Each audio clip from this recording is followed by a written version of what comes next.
Hello and good evening, everyone. Good morning, and in some locations, good afternoon. Welcome to this week's new episode of Primetime Gaming with Mr. BoomStick and Friends. And indeed, ladies and gentlemen, I have brought a ton of friends. As you can see, there's no background. And the reason why that is, folks, is because we have a monster panel. We're expecting Risk It for the Biscuit. We're still waiting for Crispy Bomb to get here. He's having some internet issues. Hopefully we can get him here.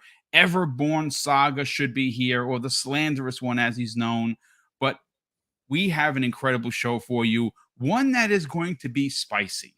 Obviously, you can imagine some of the hate mail that I got with the thumbnail I did regarding Jim Ryan and the contracts that are coming out of SIE. We have a returning guest who has a big opinion on this, and Risk It for the Biscuit has also been out there on the socials talking about this. First of all, let's welcome back in Hargeet Chani, my brother. Welcome, man. How you feeling? I'm doing good. I'm doing good. This is an interesting topic. It sort of really came to a head with Deathloop coming out. But yeah, we'll have some fun talking about it. Yeah, you know what? And you guys did an amazing job on the show over the weekend with Gaz and Asa. It was a great conversation. You had some big opinion pieces. And speaking of Game On Daily, by all means, get over there and sub those guys because they're absolutely incredible. But besides that, if you want to see Gaz unhinged, unlike anything before, please go see the video that he dropped today where I think that's supposed to be a Jason Schreier lookalike. He's sniffing coke with someone wearing a pony mask. It's the craziest video I've ever seen in my entire life. And if you want to see the crazy of crazy, it's not real cocaine, folks. It was probably sugar. How do you know? He's a lawyer. Yep. I can't think of one that doesn't. Sorry. I'm going to simply say I'm going to be a cautionary here. Wait a second. We lost Everborn. He should be back momentarily, but I'm going to say on the side of caution that it was fake because we don't support drugs on this channel. But yes, there you go. Hargeet, listen, brother, thank you so much for being here. It's great that you are back. I can't wait to hear what you have to say. Let's get to Keasante, because now Keasante is in Florida. Obviously, everyone here, please send him prayers, loves, and wishes because Florida is being bombed right now. And it's a scary situation for a lot of people there. Our hearts and prayers go from me, Mrs. BoomStick, and I. We have family out there, family and friends that we hope are going to be safe. Keasante, welcome back, brother. Oh, thank you so much. I appreciate it. It's a little hairy here these days, but you know we're still sticking with it. As I'm sure you folks see, I'm not on video today because my internet's not that great for obvious reasons. But I'm here with you guys. We're here for the spicy topics. I appreciate everybody being here in the chat. Of course, Hargeet Chani's joined us. Thank you so much for joining us. We're waiting for Risk It. This is going to be an interesting conversation. I'm looking forward to it. Hopefully my connection holds out. We'll see. Yeah. Well, we definitely hope so for sure. Shout out to Masshole 1977. He says the winds are picking up near him. Hopefully you don't get any power outages or anything worse, that roofs are being ripped off. So please stay safe there. First of all, we got to welcome back the Dutch, the wandering one, who is finally back, folks. Listen, please. YouTube has thrown his show and his channel a real loop. And obviously we know that he took some time off for personal reasons, which is the most important thing. He got himself together, he's back, and YouTube seems to have put him on the pay no mind list, which I have a big problem with. So what I ask, if you trust me and you appreciate the work that I do, you got to love and appreciate the work that the Wandering Dutch and his entire crew does.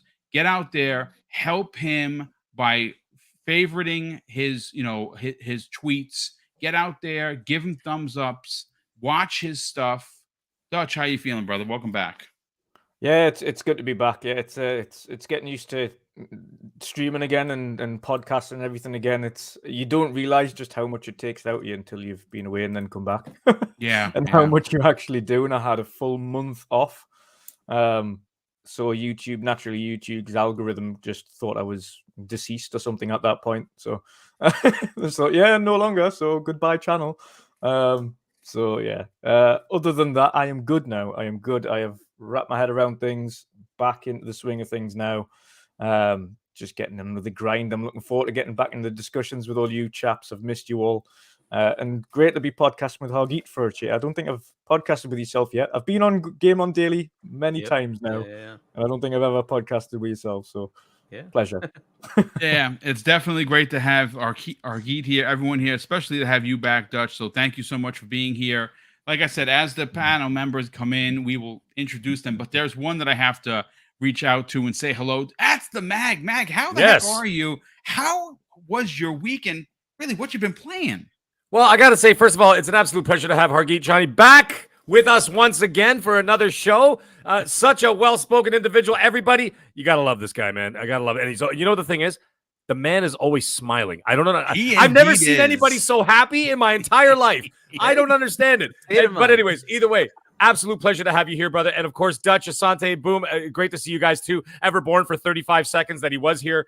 But anyways, Boom, I got to tell you, busy week, busy weekend. Not just with work, but also I've been putting in that work. Okay, I played a whole lot of Call of Duty beta, and I got to tell you, I was nonstop all weekend long, and I got to say, I can't wait for that game's release. You know, it's funny because I haven't played. Look, I'm a self-admitted. I don't play COD. I haven't played since the 360 era. Not because it was Xbox marketing. It's just that I'm not a COD guy, and I got to tell you, I played it. I had a couple of matches where I had to kind of get my sea legs, and then I started kicking ass and taking names, and I'm like, you know something? The old man still has it. So like you, I am very, very excited. But it was a great beta, but also, Mag, some great action. Speaking of action, you definitely don't want to show up to your Call of Duty unequipped for hardcore action. Indeed, Mag, that's right. And when you enter the battlefield of your bedroom, your skin rifle better be ready and smooth.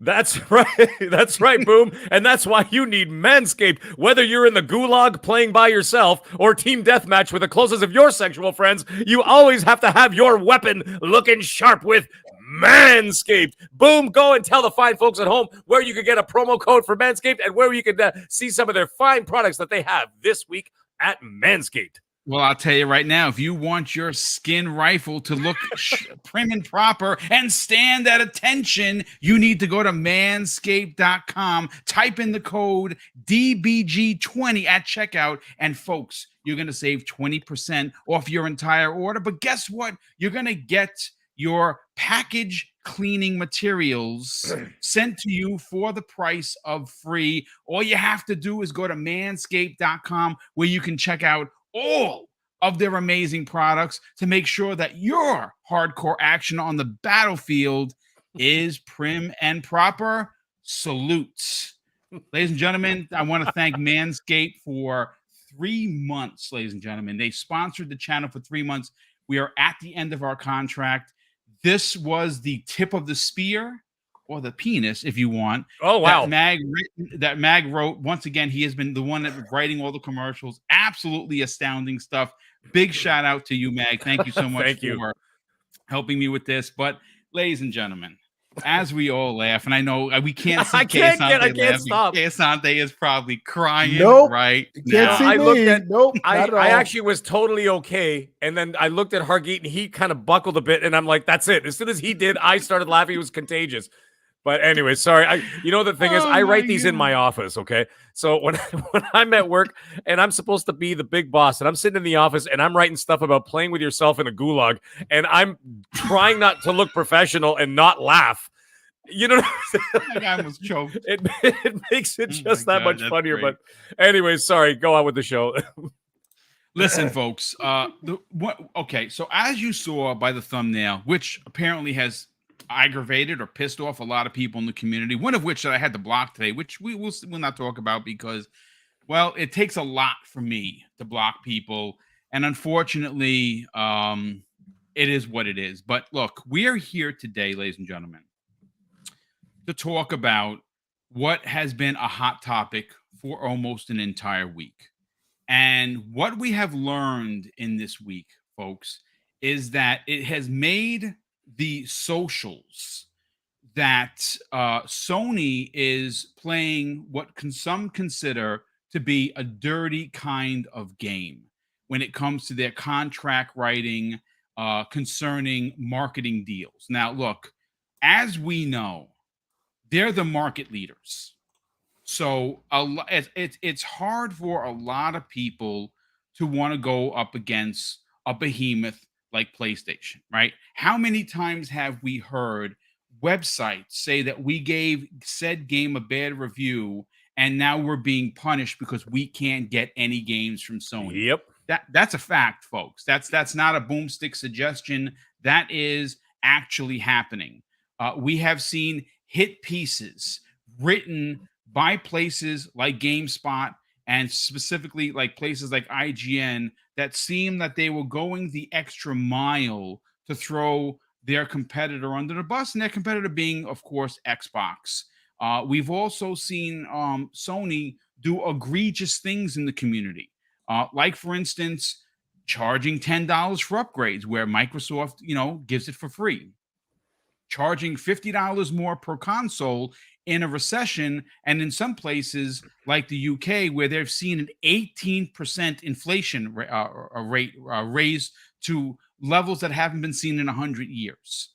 And we never see anyone, I don't want to say anyone because you can't throw the gaming meter under an umbrella.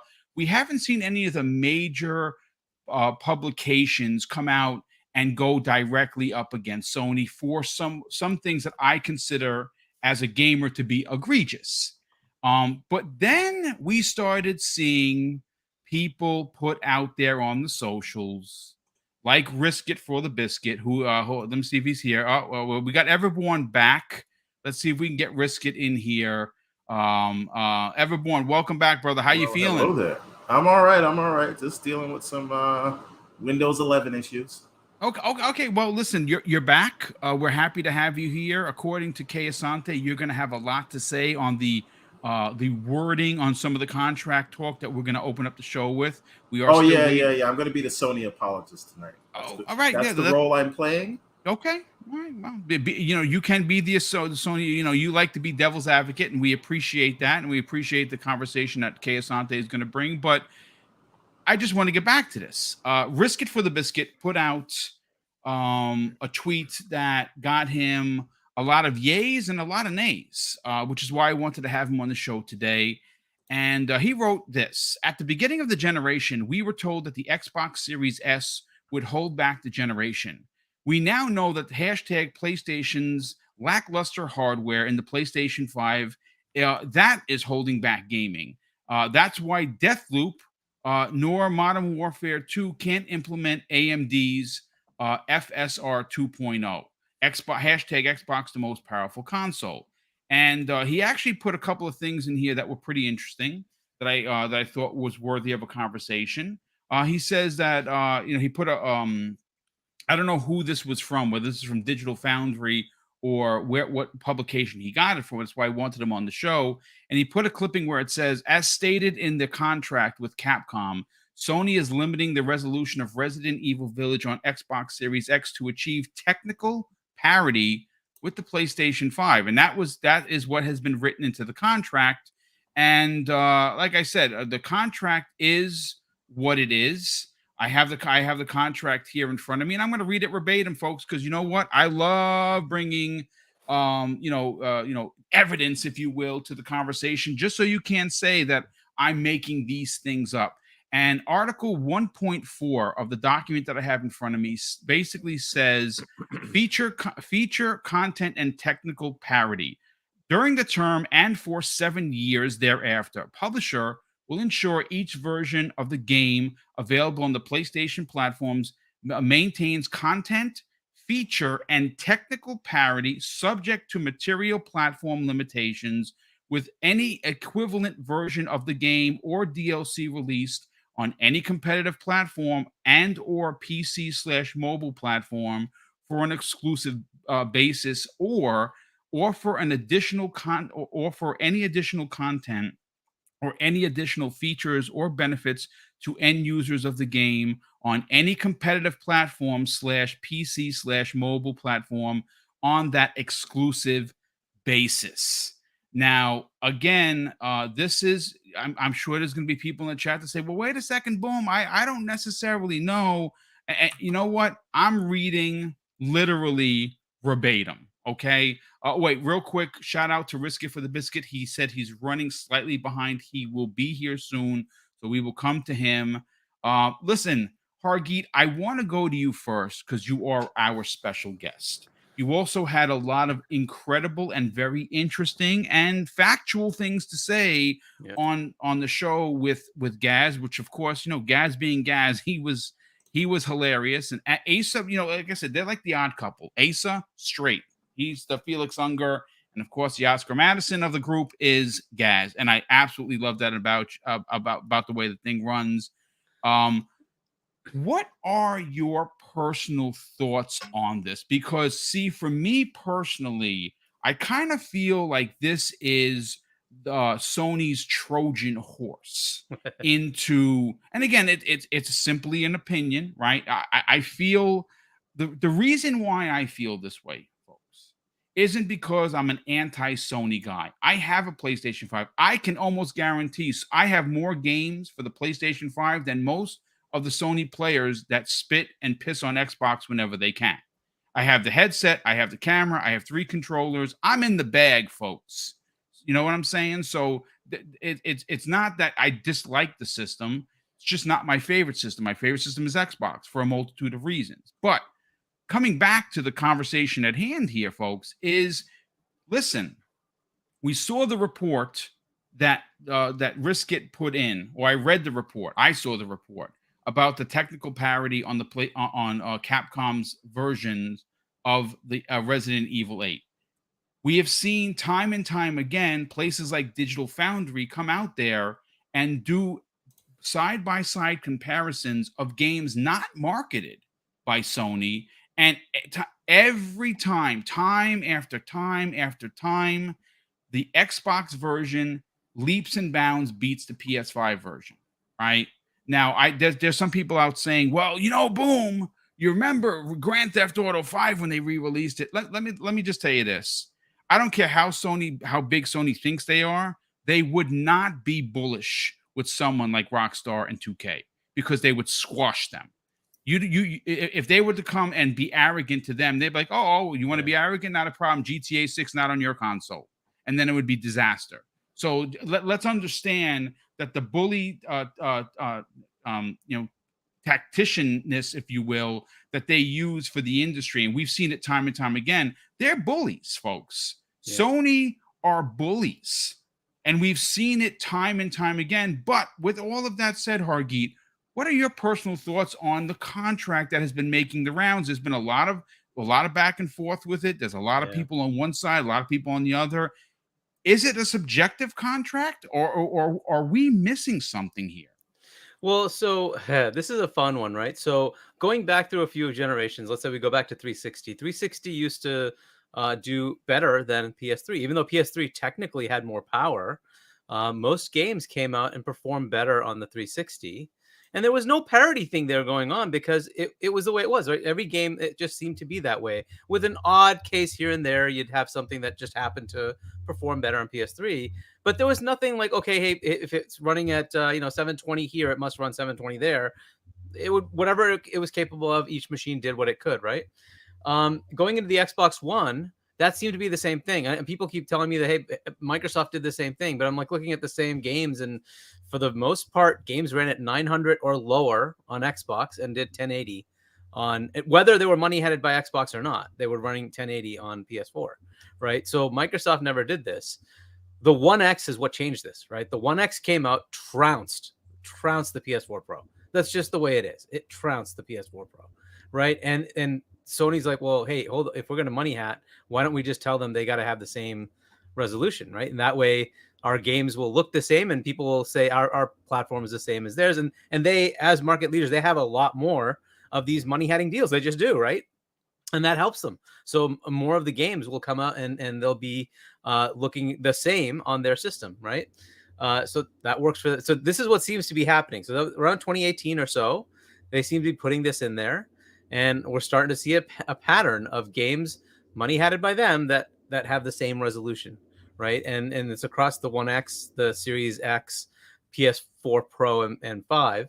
PS4, of course, are already trounced the Xbox One, so we don't have to worry about that one, right? But and that's what I'm seeing, right? And there's interpretations of the language and all that. That's great, but I'm seeing results, right? And the ultimate to me is Microsoft themselves interpreted it the same way when Deathloop, their own game, is running at the exact same resolution as the PS5 on the Xbox Series X.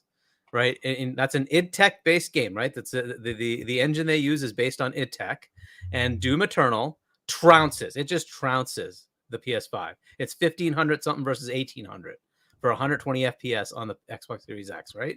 So okay, maybe they didn't get to that level of tuning, but exactly the same res. Are you serious? Right? This is the only AAA game coming out this year for Xbox. The only. You don't think Microsoft would have put everything behind that to make that look as good as possible on their box? It's the only thing they have going into the holiday. This Correct. is the only game, right? And you're telling me that? So no, this is contractual. It's got to be. That's the only reason it's this way, right? Well, I mean, obviously they own the company, Hargeet, right? Yeah. It makes perfect sense that if it wasn't in the contract, they could easily go and say, you know what, we're going to put a team to make this the definitive version in every way, shape, or form. And that's not the case. Exactly. And we know it can be done because that team's already done it, right? id Tech, that engine is fantastic. It's already doing crazy stuff, right? With Doom Eternal. So they can absolutely do it. They have the people making that engine. It's in the same in-house, right? And they could easily have ported that in, worked with them to make that happen. Right. They didn't. And to me, that it seems like, and I could be coincidental, but there's so many coincidences that it just seems to add up to a pattern. And so most of these money hatted games, they're equal on both, right? Including Call of Duty. It's equal on both. Right. So I'm just thinking this is something to do contractually with that, right? Whether it's an interpretation, it's an industry wide interpretation, including Xbox themselves. Right. So to me, that's what's happening. It seems like they are, in fact, requiring the same resolution level. Frame rate doesn't happen to be the same. Frame rate can be better on Xbox, and it tends to be. But resolution, it's got to be the same.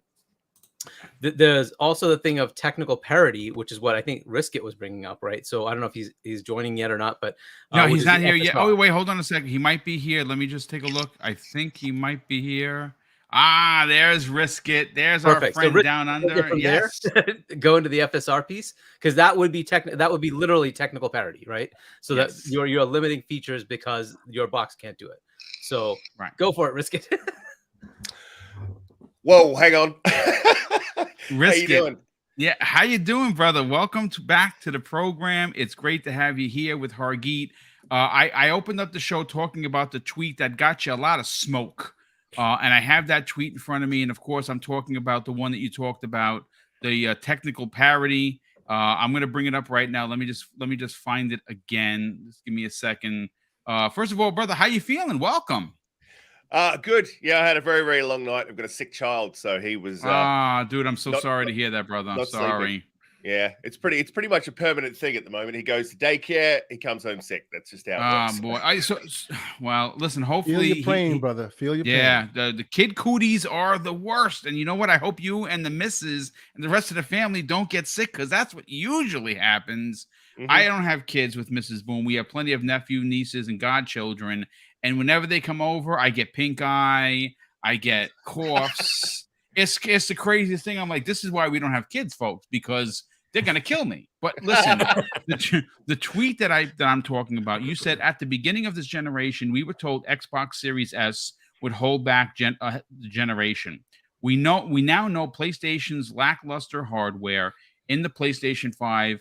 That's holding back gaming. That's why Deathloop nor Modern Warfare 2 can implement AMD's FSR 2.0. And you had a couple of articles in here regarding the technical parity, which I read, and of course you talked about the Resident Evil 8 Village parody, where it couldn't be better on the Xbox, even though we know it can. Hargeet and I are both in the camp where we think that. Let me not speak for him. I want to say for myself. I call this the Sony Trojan horse into trying to compete with a console that's better than theirs. The Xbox Series X is a better console. The Xbox Series X is a better console. This is why we know that they're going to come to market with a Pro sooner than later. What are your thoughts on what has been making the rounds recently? This contract that has exploded the internet regarding technical parity. Right. Yeah. So look, this is a contract from probably about a year ago. I think it was the Resident Evil. So it's Capcom and Sony contract. So I'd be really interested to see the Deathloop one. So Deathloop's not my thing, but I was really excited about Deathloop coming out because I really want to see how FSR 2.0, it's actually 2.1 now. And we've actually seen that running in Deathloop on the Series X. So to me, it was just a foregone conclusion that it was going to be in-game. But then we find out that it's not in-game. Xbox still has the advantage with about 5 frames per second. But if you add FSR 2.1, apparently we're going to get about another 20 frames per second.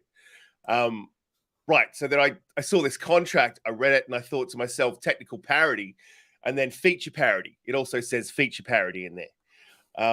So then I just got my thinking cap on and I reread and thought about it and had a look at other contracts that they have and went into it. And this is kind of what I came up with. And I went back and forth with a lot of people on those tweets. A lot of people were disappointed with the tweet. And a lot of people have some interesting takes. So I have gone back and forth and I'm of two minds at this point. But this is what I came to, is that the PlayStation has FSR. That is a feature of the game, right? It has FSR 1.0 because that's all it's capable of currently. That doesn't mean that it can't do 2.0. Just something's going on in the background. We don't know what, whereas PlayStation hasn't implemented 2.0 and they currently can't. And because that's a feature, I think it's muddied waters and it's really hard for the devs. And I'm sure they're not lawyers and they maybe do have lawyers looking at it. But I think what they're doing is just making that parity there so that they don't have to worry about any legalities. And it's just easier for them to put it out as is with 1.0 because it does have FSR 1.0. Now, I've had a lot of people say to me, hey, Microsoft has the same contract. No, it doesn't. It does not say the same thing. It says something similar, but it doesn't say feature parity and it doesn't say technical parity. So it's really interesting. And I've still yet, and I have asked the developers at Deathloop. I have asked Bethesda as well. I obviously haven't got anything back. I mean, obviously they're not going to reply and tell me that, what's going on. I'd love it if they did. They came out and they said, hey, we just didn't put it in because technically we're having issues with it or whatever it is. But to me, I can't think of a single reason why you wouldn't implement FSR 2.0 when you have the advantage of that feature in your box. You're a first-party studio. It's going to give you the best version of the game, which they already have anyway, but it's going to give you the best version of the game. The version's going to be much better by far. And it just shows the power of and the tools that we've been hearing about since day one.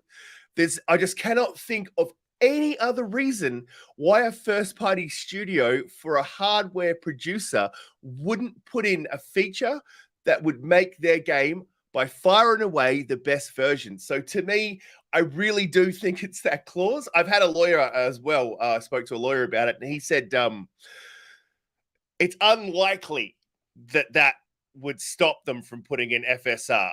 But he did not 110% conclusively say that it's not. He said it's possible that that's what it is, and that it's just easier to go with the 1.0 because it's just easier legally, and they probably wouldn't want to mess around.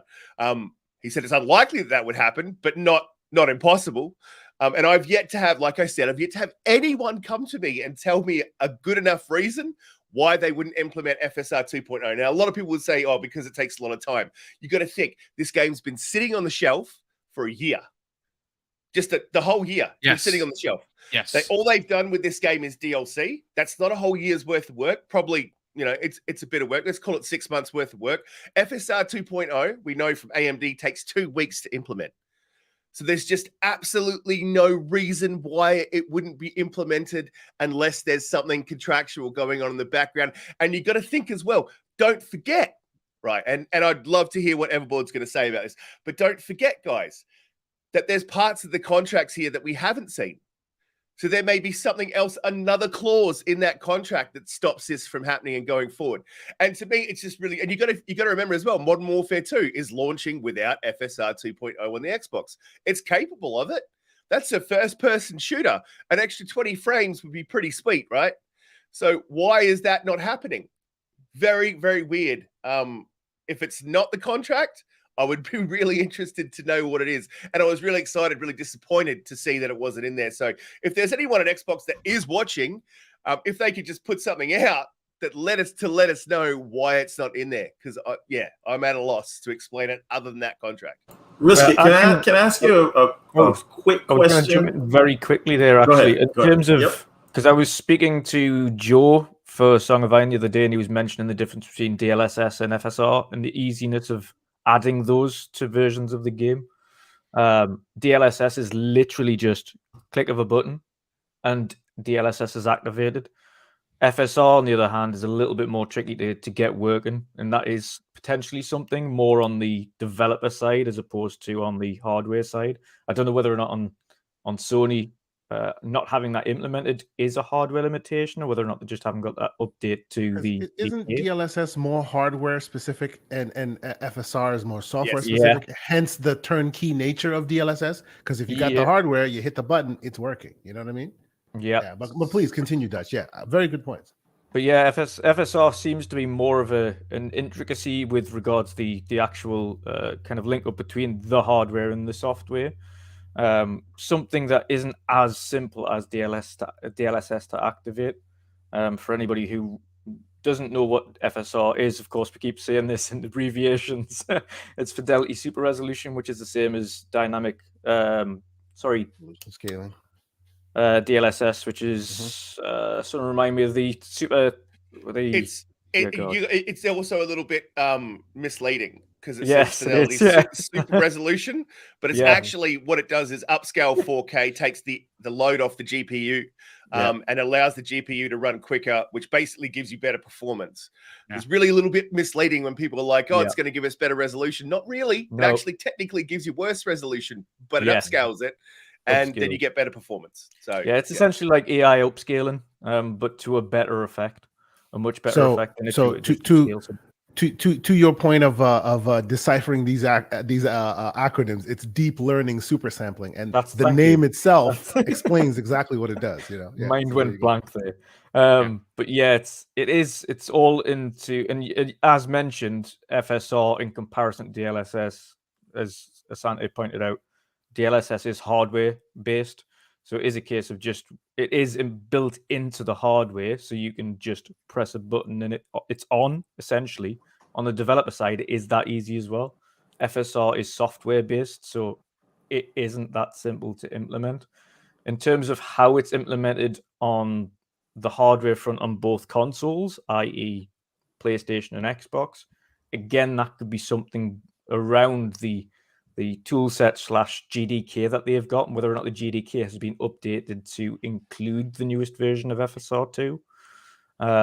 So it depends. I don't know what they're doing, or whether or not it's just the GDKs haven't been updated to include it. I know FSR 2 is included, of course, on the newest GDKs for Xbox. They have updated them. So they do have FSR 2.0 and I imagine 2.1 in the GDKs. They are there. And to your point, Dutch, absolutely, it's software based, and what we've been told by AMD is it takes roughly 2 weeks to make the switch.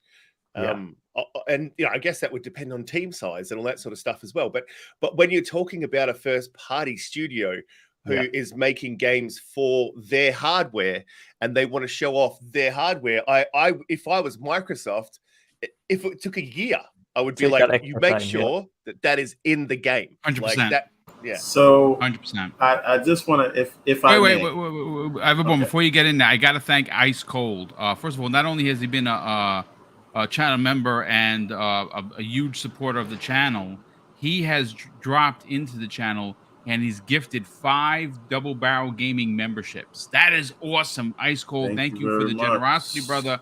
That is very kind of you. And a crazy Greek dude actually asked a pretty interesting question. Is RDNA 2 the reason the PlayStation doesn't use FSR 2.0? No. Okay. No. RDNA 2. PlayStation's capable of FSR 2.0. It's got nothing to do with So RDNA. it's just their choice not to use it. Is what you're saying? It's not really a choice. It's not hardware limitations either. I think they're having trouble integrating the software. Okay. You've got to remember that Xbox is sort of a PC, Pretty much, whereas the API of the PlayStation is not. So I think it's based on You could probably tell me. I think it's a Linux-based system, whereas Xbox is based on DirectX. And of course, Xbox did some very shrewd things by going, hey, developer, your existing environment that you use to build all your third-party games, see that little dot right there? Yeah, once you hit that, you're making an Xbox game. Besides that, everything else is the same. So, Well, let's bring in the slanderous one who's going to put on his Sony cap. So here's the thing. Before I start, Patman Jones effect, I'm picking up everything you're putting down in the chat. We are simpatico, my friend. Scroll up if you don't know what I'm talking about. All right. So here's the thing.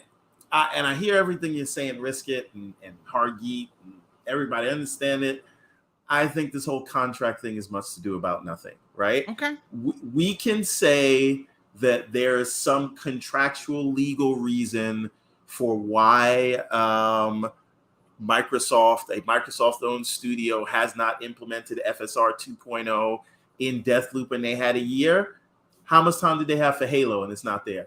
And how much time did they have for Forza Horizon 5? It's not there either, right? Okay. We are listening to the marketing because, of course, AMD is going to tell us, yeah, this is super easy to implement. If it was that easy, I think we'd see it in more places, right?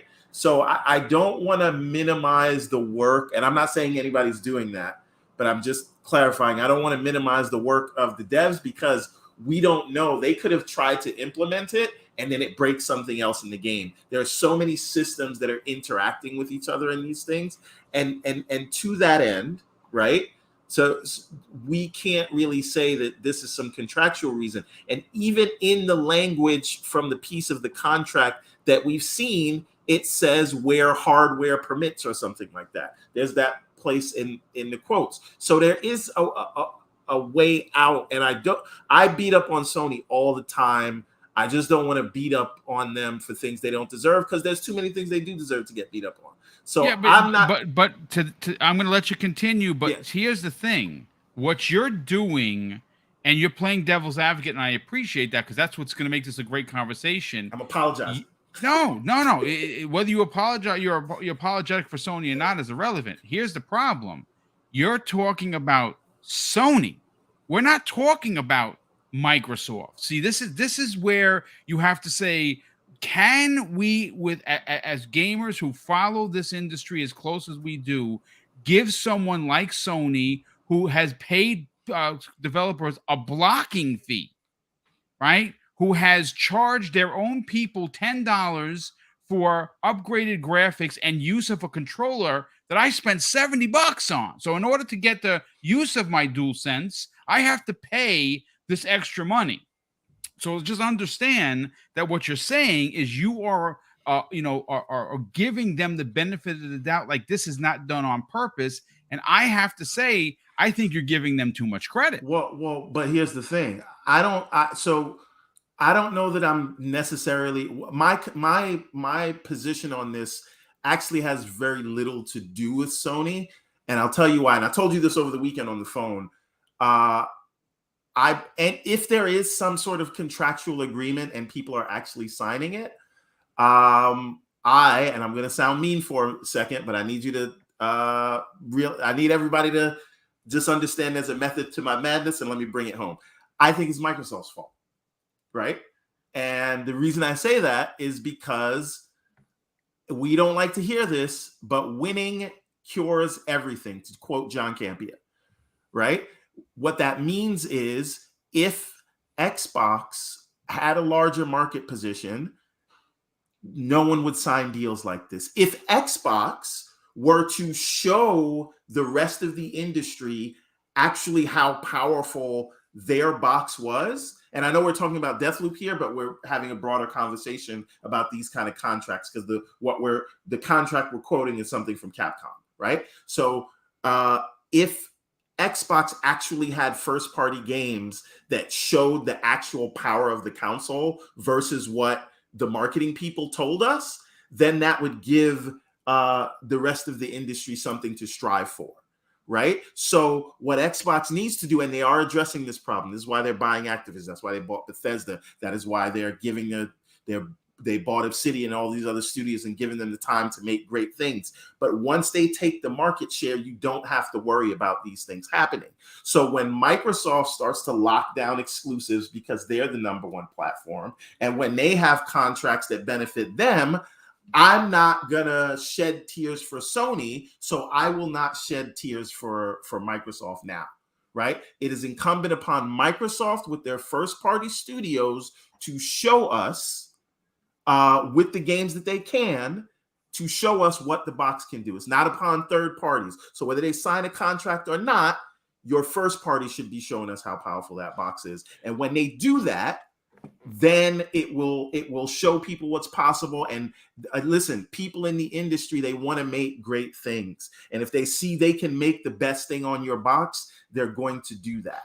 Right, so Sony is in the market position, and they're doing what they can. So you're saying that the bully tactics that have been on display for years with Sony isn't a part of the conversation, because that's what it sounds like to me. What I'm saying is, it's not show friends. I absolutely get that. Yes. So Sony is doing what they can do right now, and I say let them do it, because I am not going to feel bad for them later. When 2023 comes and the Activision deal is closed, and you have Diablo 4 and you have COD eventually going exclusive, because it's going to happen, and then you have Hellblade at the end of the year and Starfield and Redfall, and we start to see the power of the console, and that's before you get to Stalker 2 and all of that, you think I'm going to shed a tear for Sony?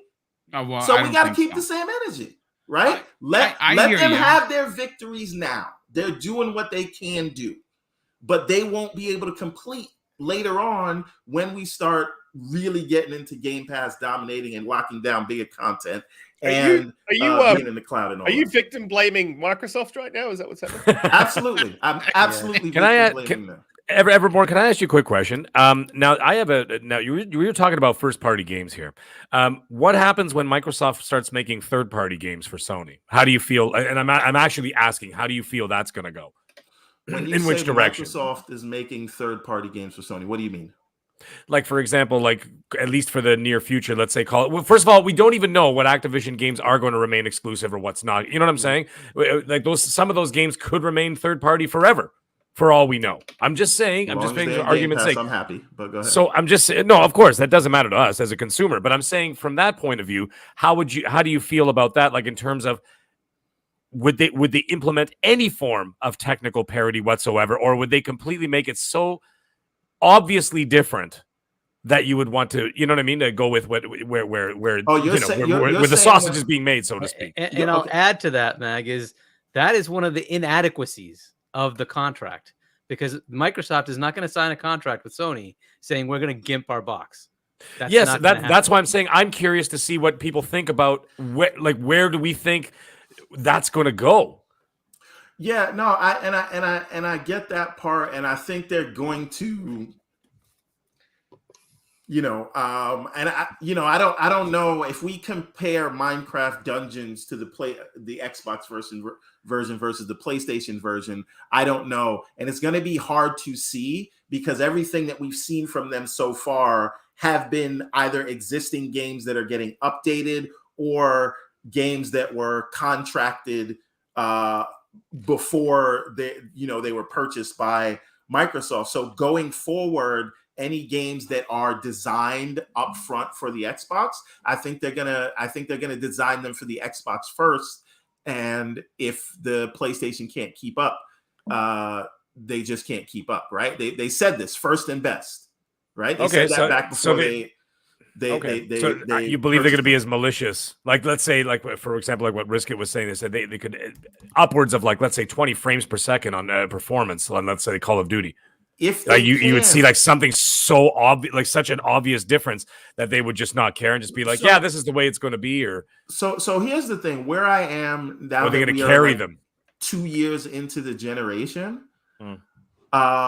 I know there are raw numbers that we can look at, like teraflops and all that, but no one has really shown me, apart from there are more frames here and there. Again, this is the fault of Microsoft for not showing us firsthand, but no one has shown me like these things actually coming to fruition. So we can say theoretically, Doom Eternal does that. Doom Eternal runs 1800p, 120 FPS on Series X. 15, I think it's 84 or something like that. 120 on. And actually, PS5. if you look That's at a it, significant Control is 20% more performant on Xbox. That's a fact. It wasn't when it first started, though, right? It's True. It was a later update when it came out. The reason for that boost was updated, and again, we don't have the contract in front of us. The reason for that, though, right, even go ahead, sorry. Even the Control devs themselves admitted that the reason that the performance got increased over time is that Microsoft, at the time that Control was being made, Microsoft was still mid GDK versus old development environment. So they actually, once they ported it completely over, they were able to get a lot more out of it. So even without actually Control, the Control devs upgrading their OS, their code, when Xbox upgraded their OS code, it made Control perform more. Sure. It was after the API. But what I'm ultimately getting at is I need, and maybe that will happen with Hellblade or some other game that they have coming out soon, right?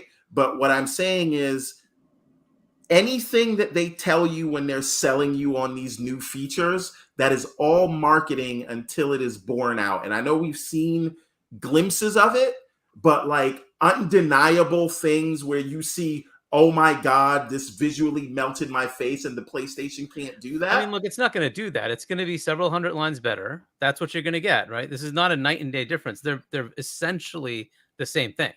PS5 is essentially the same as an Xbox Series X. It's the same hardware base as the Xbox. They're all the same thing. The best analogy I gave, and I gave this to Boom, the best analogy I give it is there are two glasses of water. One can hold more water than the other. Besides that, though, they're the exact same glass. It's just one's a little taller. Right, but taller in different places, right? But ultimately, what I'm trying to get at is like when we say there should be a 20% performance increase in anything, we don't know the inputs there, right? Every game is made differently, every game is optimized differently, every game uses different engines. I know everything's using Unreal 5, but still we don't know how these games are made and how simple it is to implement this feature or that feature with the tool set that they have. So every game is really going to be different. And I just don't, without having seen the development tools and seeing the code myself, I can't say what should be better over here or over there. Well, I can, right? I can tell you what, right? It should have more, right? And hold on a minute. And the other thing is, right, the dev teams could just be more skilled at optimizing for Sony's tool set.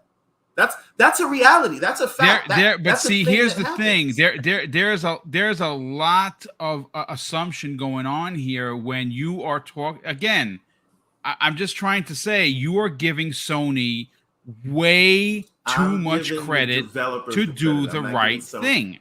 Whether that be Sony, whether that be a developer that's working with Sony. You listen. First of all, let's let Hargeet say what he wanted to say, because it's a counterpoint to what you're saying. You said, Hargeet, that you can in fact go up against us. What do you want to say? Yeah, so look, id Tech is so the Void engine is what Deathloop and Redfall and they're all made on that, right? And that is a derivative of the id Tech engine, and we already have that updated. Like id Tech guys are fantastic, and they've already done it. You see the results in Doom Eternal, and it's a significant bump for Series X, right? That was not money hatted by Sony, so therefore they can do whatever they want, right? And so that same thing can be applied. And FSR2 was already being done by Bethesda, right? So Ghostwire, I think, already implemented it. I think Deathloop had already implemented it, but this is on PC. Yes. 2.0 is So- on PC already. Yeah. Yeah, so they've already implemented it. So it really is not an issue to then say, okay, it's hard to. No, they've already done it. They've already done the work. It's really just saying check it for Xbox as well, and they aren't, right? But let's take think you FSR might be off the table. I don't even oversimplifying care it, about but FSR. Yes. The res should be there, right? There should be even 20 lines higher, 50 lines higher. They have the amount of GPU horsepower to do it. They're just not getting it. Have the overhead. And that's the part Absolutely. that seems odd to me. So Hargeet, right? question for you, and I haven't given my opinion on this, and I will. No, but we're I have gonna a get to genuine question. everybody. This is gonna be a long Yes. topic, folks. So Sure. but strap in. Here we go. I have a genuine question for you, Hargeet. I see what you're saying, and from a technical perspective, you're absolutely 100% sound, right? But my question is, are you basically leading us to believe that the only other potential reason why there's this disparity is because of the hardware contract? There could be no other reason. You're telling me Microsoft couldn't just be like, we're not into upgrading that right now. We don't want. No, that's not happened. But yeah, they wouldn't be like, But No, I'm not saying saying that that's what they're doing, but I'm Right. saying they could be making a bad decision, which we've that's- seen them do many Yeah, times. it's true. Just a thought. It's true, but I beg to differ on that. It seems I'm sorry. we're in this place, at least on that side of the argument. It seems like we're in a place where it's like they're at the starting gate, they're ready to go, they're 100% committed. All it takes is Sony like unshackling them, and I think that's a bit of an oversimplification. I don't know. So your assumption then would be that, for some reason Bethesda says, screw you, Microsoft. I don't care that you bought me. I'm not going to Necessarily optimize there right? has to be other but dude, logistics in place. this. Seriously? Like, Yeah, they've had a year. They have the id Tech team. They can they've already done FSR. There's no reason to not do this. Oh yeah, Except the for- id Tech example is 100% sound. I'll give you that. The id Tech Another example is side as well. 100%. Yes. Another side as well. I don't believe that once this is complete, once the deal is complete, etc., in the future, I don't believe that Xbox is going to withhold any of their developers from ensuring they are maximizing any console. I think they will absolutely make the most of what PlayStation has to offer, but they will now absolutely make the most of what Xbox has to offer in terms of its hardware exactly. JDKs. Exactly. And that is where we will see the jump, because no developer is going to be held back by the tools given Parity, to them. You're not which is being in the forced contract. to have Yes. parity. In other words, Dutch, winning cures everything. Well, It Well, just means it's counter just that. essentially that any game that you see come out will be the best it can be on PlayStation. Oh, Ooh, I think we Uh-oh, lost him. he froze. No, it's okay. So listen. I thought he was being dramatic. Yeah, me too. I thought he was pausing for the CMA got I was Pause. waiting with bated breath, and I'm like, what the hell's he gonna say? Let me thank the first it was super the chat. CMA. They got to Yeah, him. the CMA might have done that. Absolutely.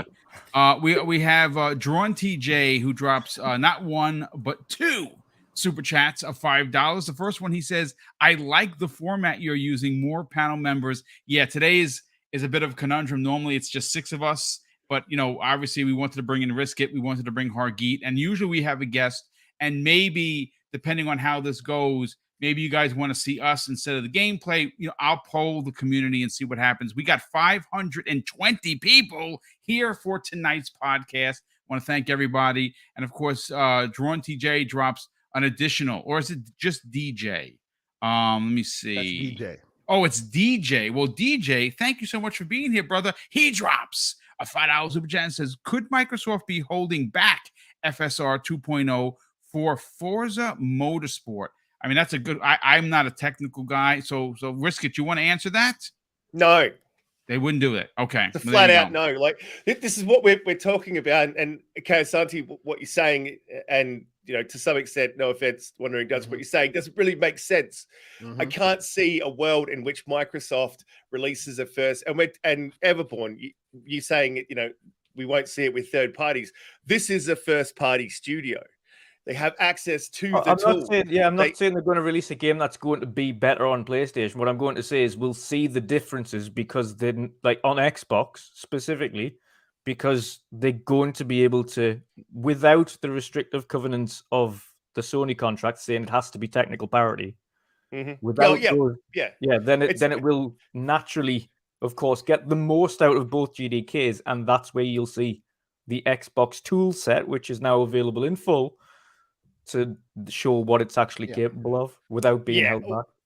Absolutely, but again, it's under a third-party contract, and that's probably the only difference between this first-party game and any of the other first-party games we're going to see in 2023 for Microsoft. And so I keep coming back to there is nothing else holding this back. As Hagit said, we've already seen Deathloop running 2.0. It runs on PC. Xbox is very much a PC API. Everborn, I know that there's differences. I understand that, it's not just as simple as and it's done. I get that. But AMD themselves, and yes, it could be marketing speak, AMD themselves said it only takes 2 weeks to implement this if you are already running FSR 1.0. Right. If the game would have to be done for that 2 weeks, someone actually said that in the chat. I guess maybe they're a developer where if the game is done, it takes 2 weeks. So I would imagine that if the game is being built, it would obviously take more. Yeah, maybe a little bit longer. But then again, you've got to go back to what kind of a world do we think we live in?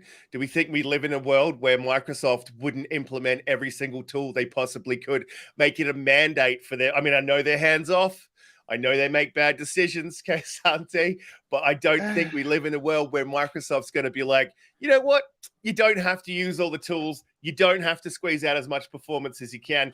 It's fine. Release our first party game. However, I hear you know Risk it. Well, hold on. I hear you. No, okay. I want to bring you in on the conversation because you bring up a great point. You're bringing some doubt to the conversation. This is what we like. This is not a yes man. Me and Everborn on one side. This is terrible. What's going on here? This is what Maswell is asking if King Thrash, are you in here? King Thrash is nowhere near this channel.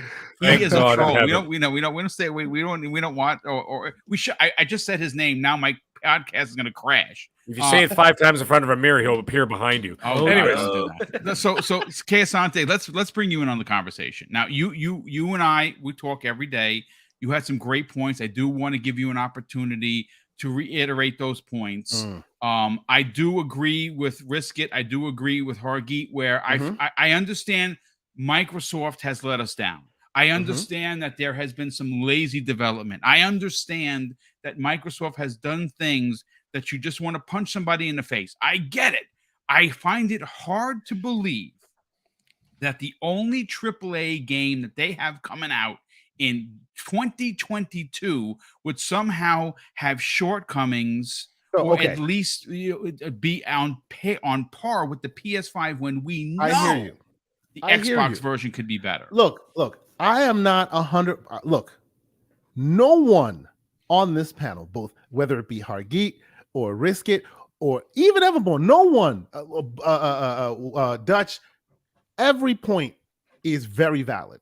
I am not saying they're not, because we're all hypothesizing, because of course, as we've all noted, we don't have the exact information in front of us, but you can read the tea leaves and you can make some inferences, right? Of course, right? Yes.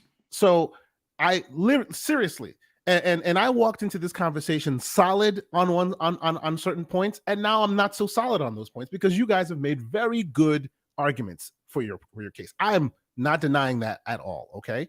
All I'm saying is, though, what I will say, though, what I will interject into this conversation is that there is a potential for there are potentials for other reasons for this, and the reason why I say this, because look, you guys have threaded the needle absolutely perfectly.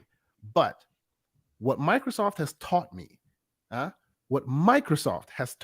is infinite resources does not make a product great. They can have all the resources in the world. They can have all, like, I mean, you know, between you, me, and all of us on this panel here, you know, money moves, right? Money moves. So whenever we talk about these things and you go resources, yeah, that's the solution. They've had these resources seemingly infinitely for a long time, and still they keep, on many instances, grabbing defeat from the jaws of victory. It's what they do. They've been doing it for a while now. Doesn't mean they haven't solved it. We see them doing better things, but for a company with so much resources, there are lots of things that they do that we scratch our heads. Hey, I'll just put that aside. Can I say something for 1 second? Just please go ahead. To add to your point, the roadmap is phase 1, resources, phase 2, phase 3, success. Yeah, that's it. Okay, that's the plan. No, so you look. We here and in many spaces have given Microsoft the righteous smoke when deserved. Okay, that is a factor in this equation. That's one thing. Okay, now I'll address a few points here. Right, Risk It. You were making a very passionate argument saying, look, if I was Microsoft, there is no way I would, right? But there's a lot of things that they have done that you scratch your head and go, Microsoft, what the F is on your mind right now? So this is not the first or the most unique thing they've done that would be absolutely head-scratchingly wrong. I'm just saying. I'm just asking. There is the potential for doubt here. It's not absolutely. Let me just rebut please, that. In every other instance where Microsoft has made a head-scratching poor decision, like refusing Marvel or Star Wars, exactly. They have not wanting to license anything, wanting to only have their own IPs, all of that. They have a reason. They have a flawed reason. I cannot. Sure. This is what I keep saying, and I've been saying it to. And this one, you don't understand what their flawed reason for it would be. Give me a reason why you would not implement FSR 2.0. 100%. 100%. And again, like I said, your points absolutely valid. Hargeet's points on it being the derivative of the IDTech code, which I knew, also true. Absolutely valid. There is no reason that you can think of why they would not take their in-house code and make it shine as bright as it could. I know one. It's called contracts. No, I get it. I hear you, Boom. I hear you. Calm down. I hear you. Now, does everyone know that AMD has an exclusive, like, what do you call it, marketing deal with Microsoft? And because of that, even though DLSS could benefit Deathloop, it's not there. I mean, Tom Warren did a whole thing about it at some point. When the marketing deal subsides, then maybe we might actually start seeing DLSS on Microsoft games, right? So that's another, little wrinkle in the equation for you there, right? They have a marketing deal that keeps them there. Now, presumably you would say it'd be a marketing deal to always promote FSR. Why wouldn't you put FSR 2.0? I hear you, right? All I'm saying here is, right? All I'm saying in this equation is, at the end of the day, there are very logical potential, and it sounds like I'm, as the kids say, capping, or I'm being being a contrarian here. But in general, like the reason why I'm like this, right? And let me explain exactly the reason why my brain went the way that where it is right now with it. Okay, because does anyone recall the what's the name of that? The Control developer did a very big expose at some point. Spoke with Digital Foundry. I think they even spoke with IGN at some point, talking about the resolution and decisions that were made, right? And he said something on that which makes a really good point that really seems to dovetail nicely into what's going on here. Not everyone now. Everyone's points on the first parties and the resources, 100% valid. But in the third party space, not everyone has the capability or the infinite resources to do it. So even though, as Riskit says, and he's right, there isn't an exact, like, word for word parity as far as the clause in both Microsoft and Sony side. They have similar language that I think we can agree to. And based on a bunch of the lawyers, legal speak that we've seen them talk about this so far, there has been no definitive way to point to say, yeah, see, this is what happened here, because every one of them can be excused away as just exactly what the Control developer said. Look, just like I said before, two glasses, one's taller than the other. when you hit the PlayStation limit, they have more players. You'll buy more there. Everyone knows that. You could spend 2 more weeks, 3 more weeks, 4 more weeks, who knows how much longer, to then like adhere to the overhead for the Series X, or maybe go on the side and start making use of the intelligent tech and make the Series S shine. But the market leaders' requirements have already been met. You could, but you ain't got that much money, and you're trying to release this thing tomorrow, and you want to make your money. And who is the number one leader? Who's the one who's the name of gaming? PlayStation, right? The numbers bear it out, right? And say what you will, Everborn has a point when it comes to that, right? You basically I'm sorry, can you repeat that? No, we've moved quickly along. We've moved past that point. Right. That was a dream you just had. You spent a whole generation. I want you to know he's going to record that and play it to you every time he talks. He already did. It's already clipped recorded on and clipped. That's it. You're going to clip it. You spent a whole generation shedding consumers. And because of that, your competitor now is the reference design for every console game. That's what it is. That's literally how it's been since even the 360 days. If you meet that 10 million sold before the other, you become the reference design, meaning they make it for you and then they port it to the others. That's the reason why PlayStation gets to shine brighter than anybody else. That's the reason why when the first game that you saw on Series X and on PS5 was Yakuza Like a Dragon. And what happened? It blew Xbox away. Even though at the end of it all, when it was all said and done and all the patches were applied, yeah, Yakuza Like a Dragon runs better on Xbox. But in the beginning, it ran better on PlayStation. Why? Because one, they didn't change their GDK. They didn't change their gaming environment. They just bolted on Gen 9 features. So everyone that was developing for Gen 8 just kept it moving, just like they kept doing it. Many developers have said so.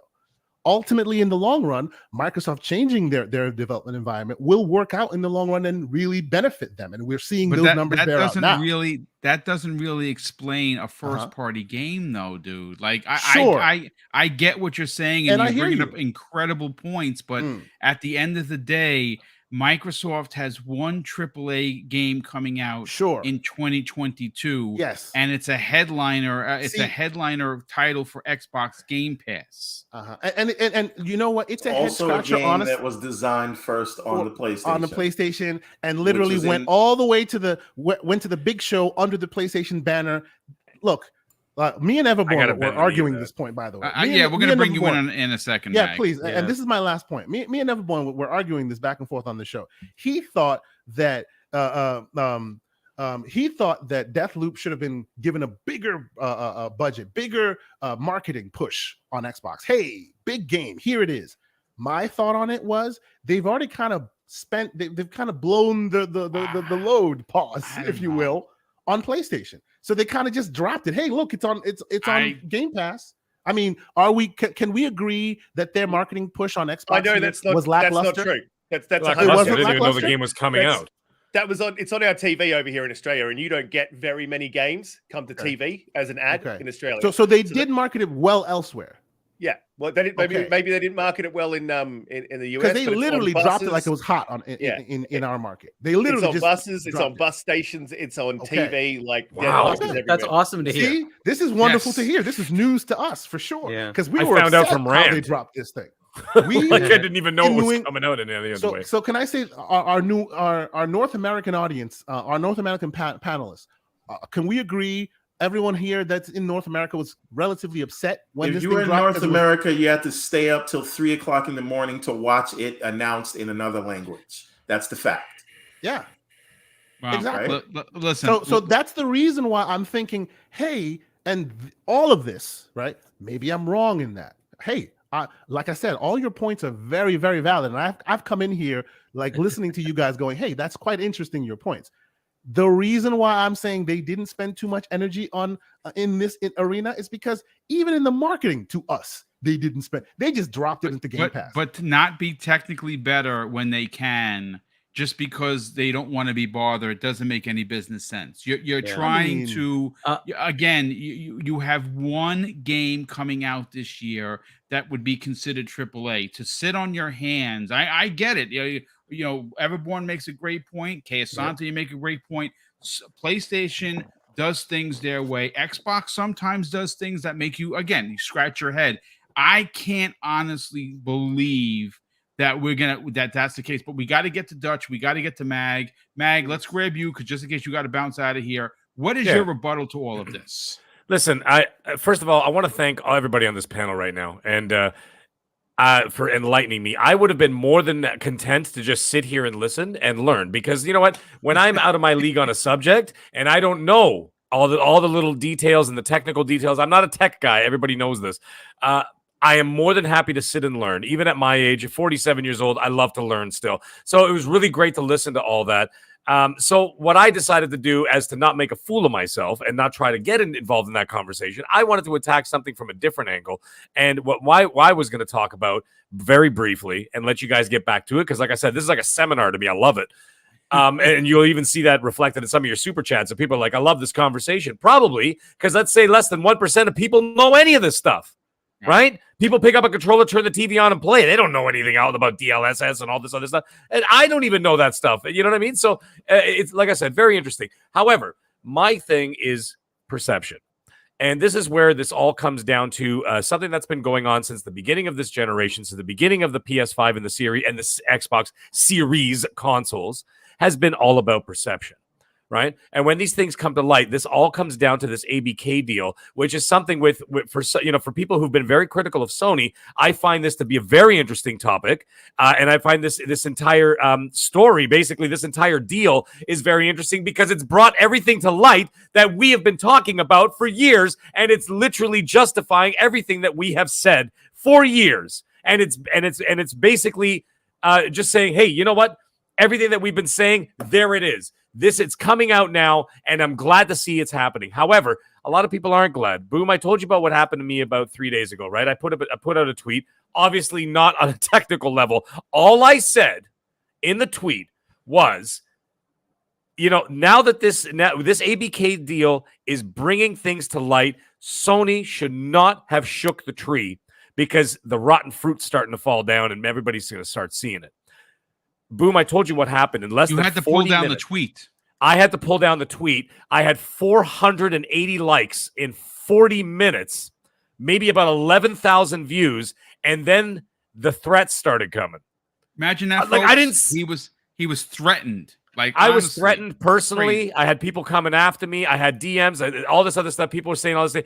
I had to pull the tweet down. Sick. I mean, I'm not worried about it. Like 90% of the people are from other countries. What the hell are you going to do? Cross the border? Come looking for me in Buffalo or whatever the hell? Like, it's not going to happen. Mark, I'm going to buy that plane ticket. I'm going to fly straight over there. Yeah, exactly. Like, what are you going to do? You're going to be like, chill.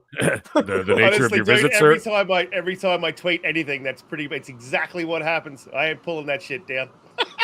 Yeah, see, I pulled it down because I'm just like, you know what? It's not even worth the hassle anymore. I say, come to New York and you can meet my friend Smith. Last week. Yeah, exactly. Yeah. Or in this household, my friend Sig. P226. Yeah, there you go. Can you imagine? And the nature of your visit, sir, at the customs? Yeah, I'm here to bitch out Mag. Oh, absolutely. Go in right here. Stamp the passport. Here you go, sir. But anyways, what I wanted to say, like I said, I'm going to avoid the technical stuff. But what I was going to say is that when that sort of thing happens, you see how it's almost like life reflecting art in a way. So when you see, like, what I mean by this, okay, and this is why I found it so interesting, is that when people attacked me on social media the way that they did, and they tried to blackball me in so many different ways, isn't it funny that the company that they sort of, admire to the point of almost a mental illness, that company does the exact same thing as them? You see what I'm saying? Like, it literally is life imitating art. And so what's happening is, what happens when you talk smack about Sony? Remember I told you, Boom, 2 years ago? What did I tell you 2 years ago about the people that I know, which of course they will remain nameless, for the companies that they will remain nameless, that if you speak critical of Sony or any of their games, they will blacklist you. Yeah, 100%. And I told you 100%. this as a fact. Yes. Okay, you know what? I'm not even going to lie to you. One of them was IGN, okay? And there's someone in there, okay? But that's all I'm going to say. But the point is that they will blacklist you. They will take away your T-shirts. They will take away your codes, your review codes. They will take away their consoles from you. Like, they won't send you free consoles. I know a company that actually had to buy their own PS5s because they were not given one because they were critical of Sony back in 2017 was it 2017 or 2018 when the Xbox One X came out. And I swear to God, those pricks actually held on to that for like 2.5 years, and they did not send them a PS5 console. They did send them a PS4 Pro. But when the comparisons were made, that same group of people were not sent a PS5. Well, look, can you believe that? Yeah, I do believe it. I do believe it. They said it publicly. Stevivor itself, it's an Australian review site. They are blacklisted, and they cannot get any PlayStation codes or any PlayStation gear or anything. Their reviews for PlayStation games come out late. But you know what? I would rather read that late review than anyone that comes out before there. Absolutely. Because I know it's going to be right. It's going to be the So truth. what I was getting at, like I said, I was avoiding all the technical stuff, which I want you guys to get back into because I was really enjoying it, and like I said, I'm learning quite a bit. So it's really great. But all I wanted to say is that when a company acts that way, why wouldn't you not think that your fans would act the same way? This is a toxic, very toxic environment. And another thing, too, some of the comments I was getting, people were bringing up examples of technical parody, which, of course, you guys had briefly talked about from the 360 era. And I'm like, why are people sending me articles from 17 years ago? I'm like, this is cancel culture at its finest. Like, truly, keep digging till you find something, right? Like, that's what these people do. And then they go all the way back, and people are sending me articles from 2004. And I'm like, what are you guys doing? And I realize what's happening. I'm like, you know what? It's fine. This is the way you got to do it. This is what's happening. But what is happening here? I am not on either side of the other. I am literally sitting on the fence just watching the show. But what I will say from my angle, and I would imagine that I actually represent probably a lot of people in the chat and people listening later who do not have all this inside information and who do not have the technical prowess that you guys have in this regard, okay, in this particular subject, is that they're going to look at it and they're going to see, once again, the perception that Sony has been putting out there this entire generation, and more is coming to light. And like I said, this ABK deal, them shaking that tree was probably the biggest mistake they could have made. And I will continue to say that, obviously not on Twitter, so I don't have people coming after me. But you know the point. That's all I'm trying to say. So, like I just said, I just wanted to put in my 2 cents about perception and the way that it looks and the way that the company runs. And this is something that Microsoft is going to need to avoid in the future in order to be put into the same category as Sony in this regard. So, anyways, I'm going to stop speaking. Mag, yes, real quick. I will really quickly say on that. I think we can all agree that their behavior up until now gives people reason to never assume the least shadiest of their moves, right? Because that's what they do. Like I always say on this show, they teach you what to expect from them. So now they've taught you what to expect from them. So as soon as you see a crossroad, this side could be innocent, the other side could be shady. Oh, you know they're doing shady. I completely agree with you. That's all I had to say. I say you guys have added it. Keep going because I'm like I said. We're going to go to Wandering Dutch, who's another technical wizard himself. The guy actually, on the fly, ladies and gentlemen, made a background for me and was like, hey, boom, there's a background here. That was very cool, Dutch, by the way. Ridiculous. First of all, I want to welcome in, folks, 551 people checking out tonight's show. I had to ban a couple of people because there was a guy who was apparently a AAA developer, and he was being very insulting. And I don't know whether he's just a straight up a pompous ass or just someone that was a poser. He's gone. Listen, I appreciate everyone's opinions, but don't start bullying people in my chat because they're doing exactly what I literally just said, Boo. If you like literally what I just said, it's the ridiculousness of the fact that you are going and actually insulting human beings over a piece of plastic that can care less about you. But Wandering Dutch, I want to reel this back in because we still have a monster topic to talk about. A bomb was dropped by Imran Khan and Jeffrey Grubb, as he's known to Greg Miller, on this week's giant bomb regarding what Microsoft is going to do in Japan, folks. And Everborn, I don't want to give it too much credit, but your Square Enix suggestion, I was talking with Kay Asante, might be something that actually happens next year, even though we all want Sega, but we'll get to that in a second. The Church of Everborn. The Church of Everborn. I'm going to give.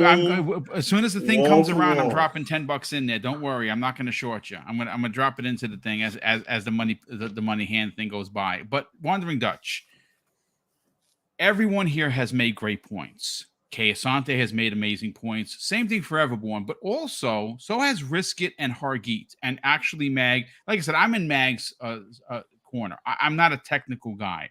I know how to read, I know how to articulate, and how to open up, start these podcasts and go crazy and bring all the show notes. That's where I shine. You, like several people on this panel, you're very technical. Is there any reason that you can honestly sit back and talk about regarding Deathloop being on par with Sony other than it being in the contract? Could Microsoft be lazy and be like, you know what? We've already put too much money into this game. Let the PlayStation version be better. Initially, I mean, I've also seen some of the comparisons, and there is Xbox does perform better in some circumstances on for Deathloop. In some respects, it's hard to know whether or not it was just a simple. They already had the game running. They ported it over. They did the bare minimum to get that game onto the console, and that was it. Instead of really maximizing what the console was capable of, but it did perform better. And again, as always, more admirably on the Series S than people would have expected. Of course, having performance modes, having Fidelity CES on there as well, which was good to see. And of course, we had that even if for those who played the Call of Duty beta as well, you had Fidelity CAS on there as well, which was also nice to see. Which was again another additional option that's being put on there by AMD, which allows essentially a sharpening of a much finer sharpening of the image that you're seeing. So even at a lower resolution, it's sharpening the images for you using AI, which can obviously provide better image clarity instead of kind of blurring of an image, which is good for, again, the Series S, specifically over the Series X. In terms of the developers, there is, I think other than the contractual obligations, there is nothing to say that the developers should have not made the most out of the hardware that they had, other than the fact that they just didn't. I think, I wouldn't say, and I'm not going to be one to call developers lazy, because I don't think developers are at any stage lazy themselves. I think it all boils down primarily to the decisions of hierarchy and whether or not they have a certain timescale they want to adhere to, whether or not they just want to get the game ported over. We know for a long time that we've been waiting for Deathloop to hit Xbox. It was a case of when, not if. So it depends on the timescales that they were given in order to get that game onto the console. Okay, we need to drop this at X time, so make sure that the port is ready for this, so we can have it just drop on. It was a case of Deathloop is going to be released in, I think it was a week after TGS. It was like, it's released on the 20th. So there was obviously a timescale they were working to. There wasn't a version, as far as I could see anyway, there wasn't initially a version of Deathloop for Xbox prior to it being on PlayStation. So it would have been essentially not a ground-up port, but it would have been a version of the PlayStation 1 that they've then essentially ported over to Xbox and then build from there, as opposed to the opposite way around. Originally, of course, it was a timed exclusive. Xbox at that stage, when Deathloop was announced, wasn't or had not acquired or began the acquiring section that we were aware of Activision Blizzard. So we wouldn't have known that anyway, with regards to the details on that or the contractual obligations. It only came to light, of course, after that purchase. So as far as we were concerned, Deathloop was a timed exclusive. We would get it at some point, but there wasn't a version of the Xbox One at that stage, as far as we were aware, because, of course, it was being developed for PlayStation, much like Ghostwire Tokyo was. And then, of course, it came to light that Xbox was purchasing Activision Blizzard, and then we think, okay, well that's their property now, so there's going to be a port. It's just a case of when. So it depends. It depends. There's obviously a number of factors that go into the decisions made. I wouldn't say lazy development. I would even so far as to say if we even mentioned 343, I don't think the developers themselves are at any stage lazy. I think I'd agree. I really dislike the lazy development angle that people try to play. I don't think there is a developer out there that wants to put their back foot forward rather than their best foot forward. I think that if you're in that camp, you just don't understand development because it is a matter of pride, folks. Oh, 100%, 100%. Because if it's and you've got to think in any job, what you're always aiming to do is put your best foot forward. So even remember, if this is a resume for them, right? Yeah, if they do good in said game, if they're not happy in said studio for whatever reason, maybe it's the hours, maybe it's no crunch and they want crunch, maybe it's too much crunch and they don't want any crunch. They're going to want to put their best foot work forward. So when they go to apply for another studio, they're going to be like, wow, that was some great work you hired. So the lazy development thing is just ridiculous. Exactly. So it's never, I would never say it boils down to lazy development. Again, the only time you would ever see what you would class as lazy development is if potentially a developer has fallen out of love with the job that he is doing. You no longer feels that love for developing anymore, in which case you might get some laziness or some mishaps, etc. But for the vast majority of the people that are in game development have worked damn side hard to get into the career in the first place. A lot of hard work goes into that. A lot of hours, as people know, whether it's enforced crunch, whether it's themselves who have forced themselves to crunch because they want to get something done, which we've heard from a number of developers who have chosen to do that.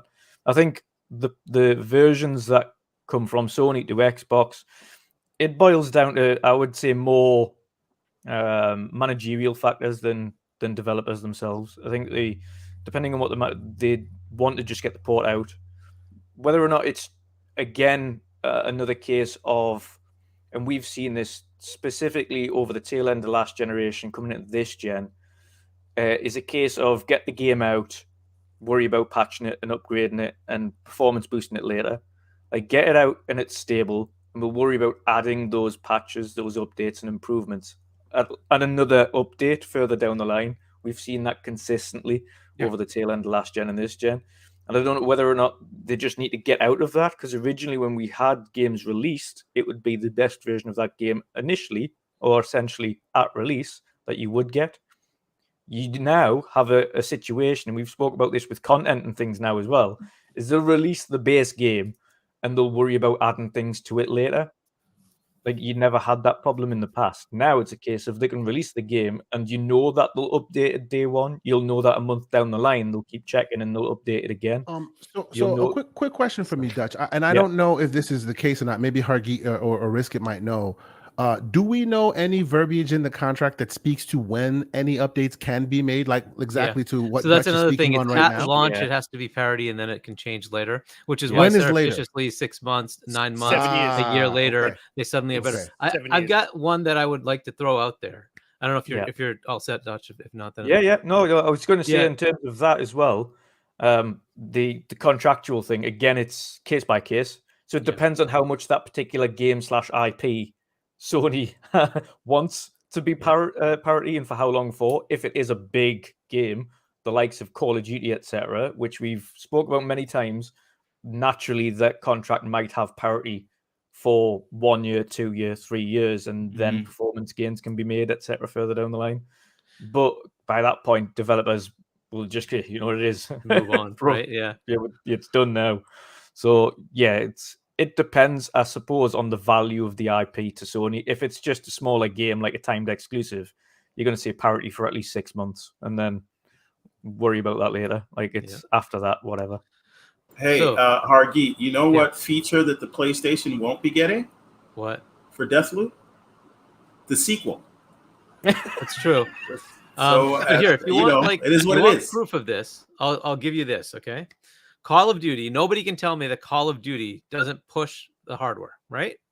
So Call of Duty comes in year. The next one's coming up, 1440p, 120 FPS on Series S. Okay, they're driving things forward, right? 2018, when their last year of the last contract for marketing for Sony, right? That game had higher resolution on 1X. The following year, with the new contract, exact same resolution, 1X to PS4 Pro. Okay, so and all of them are doing this. Since then, Call of Duty has the same resolution on both systems. You can't tell me that that company cannot drive higher res on a freaking Xbox Series X when they just put 1440p, 120 FPS on Series S for the current iteration that's coming. Okay, that company can drive an engine, right? They know how to get that hardware to give as much as possible, right? If that isn't proof for you that this is exactly what is happening, I don't know what is. You can't tell me Activision, with its 10,000 people working on this, can't do this right? Because this is what they do day in, day out, right? So now that disparity, 2018, 2019 onwards, that's exactly what's happened. So now tell me it isn't contract. Yeah, it's hard. It would be hard to argue that it's not contract. Can I ask a question though? Why is nowhere on anyone's bingo card the Microsoft Developer Toolkit and the fact that they're still updating?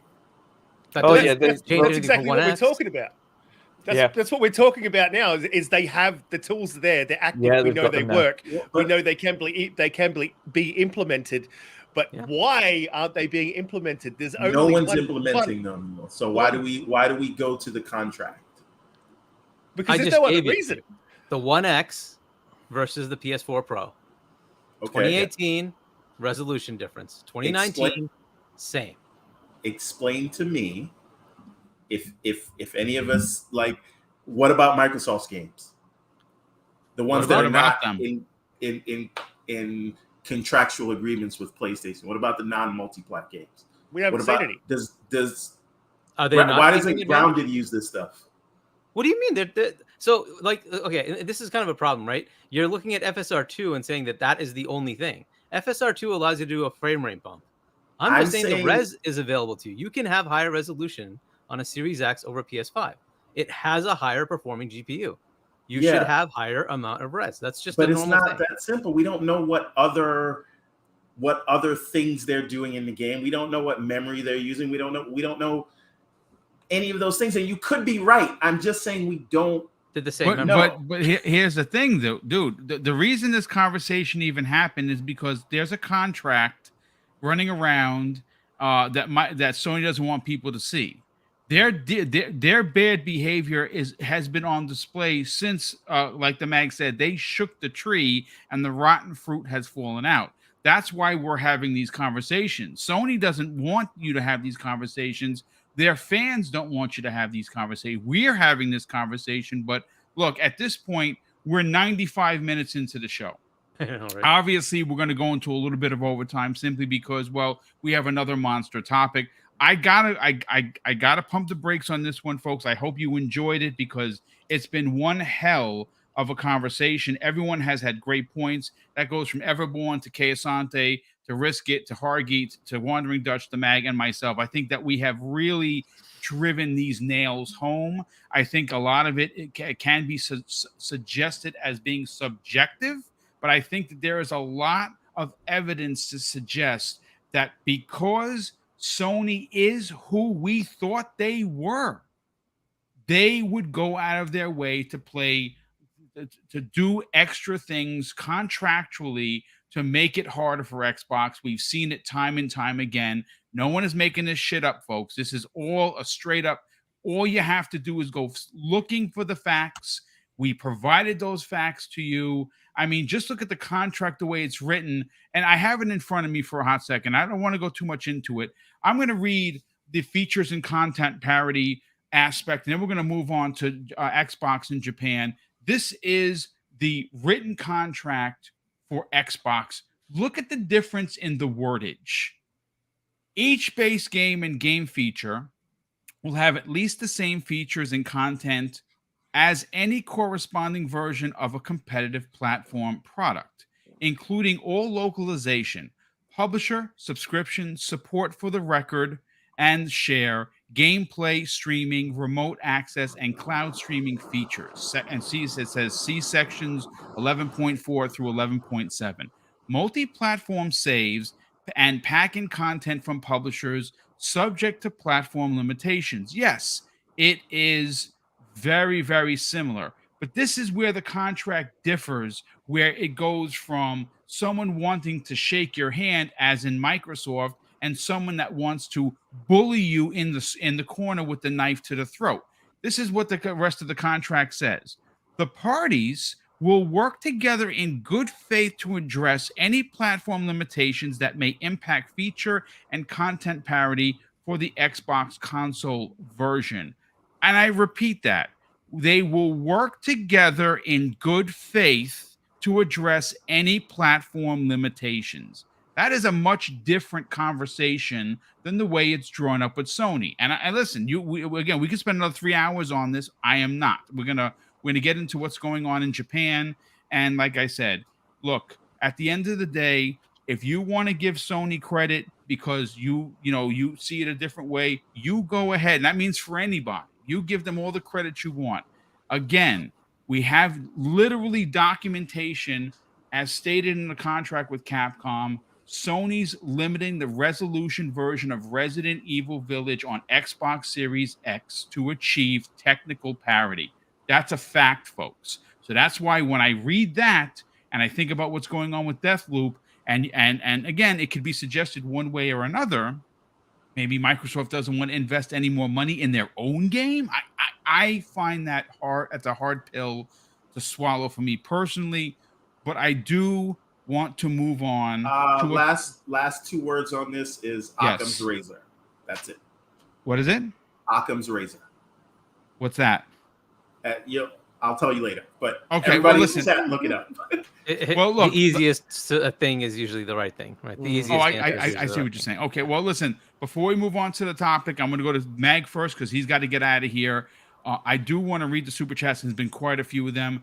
Awful Grim Bones drops a very generous $2 super chat and has been a channel member for a month. He says, "I love this show. Thanks everyone for what y'all do." Thank you so much for that. We also have, and this is the best name of the evening, Mandingo McThickens drops an outstanding, and Mrs. Boom is laughing her head off right now because I said that out loud. So it drops a $5 super chat, and they say, because I don't know if it's a he or a she, says it sounds like we can all agree that all of the fanboy groups, the Sony guys, have been on another level, really another universe, not based in reality. And I would say, listen, all platforms have terrible gamers, terrible actors, as they're known. But I gotta say, some of the Sony guys, and there's not throwing everybody under an umbrella here, are just straight up vicious to the point where people are getting their lives threatened for an opinion, and it's not good. Render drops an outstanding $5 super chat, and he says this. Oh man, he's stuck in Hurricane Ian. So a big thank you to Boom and the panel for the show. It's a good distraction during the storm. Well, listen, best wishes to you and your family, brother. Hopefully you are staying safe. Gamer by Choice, who's been a member for 37 months. My goodness. He says, I just wanted to say happy belated birthday, Boom. Thank you for providing such a wonderful panel to discuss awesome gaming topics. Gaming is one of the best pastimes to participate in. Salute. Well, thank you for the birthday wishes, brother.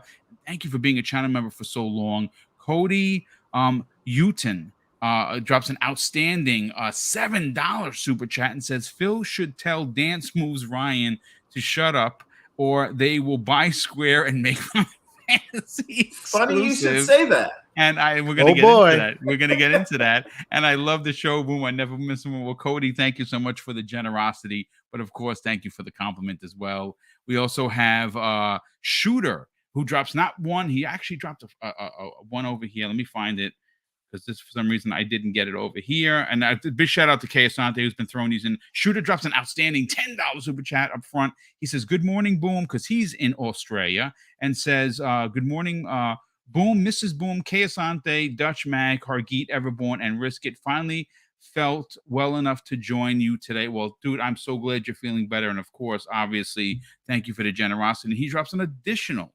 $5 super chat and says, "Boom and Mrs. Boom, congrats on your 100 plus channel members." Yeah, that actually got a little emotional with that the other day, because we don't expect anything, folks. We do this out of the love for this community. We do this out of the love of gaming, and the fact that so many people have joined the chat to become channel members is a really big deal, more than you understand.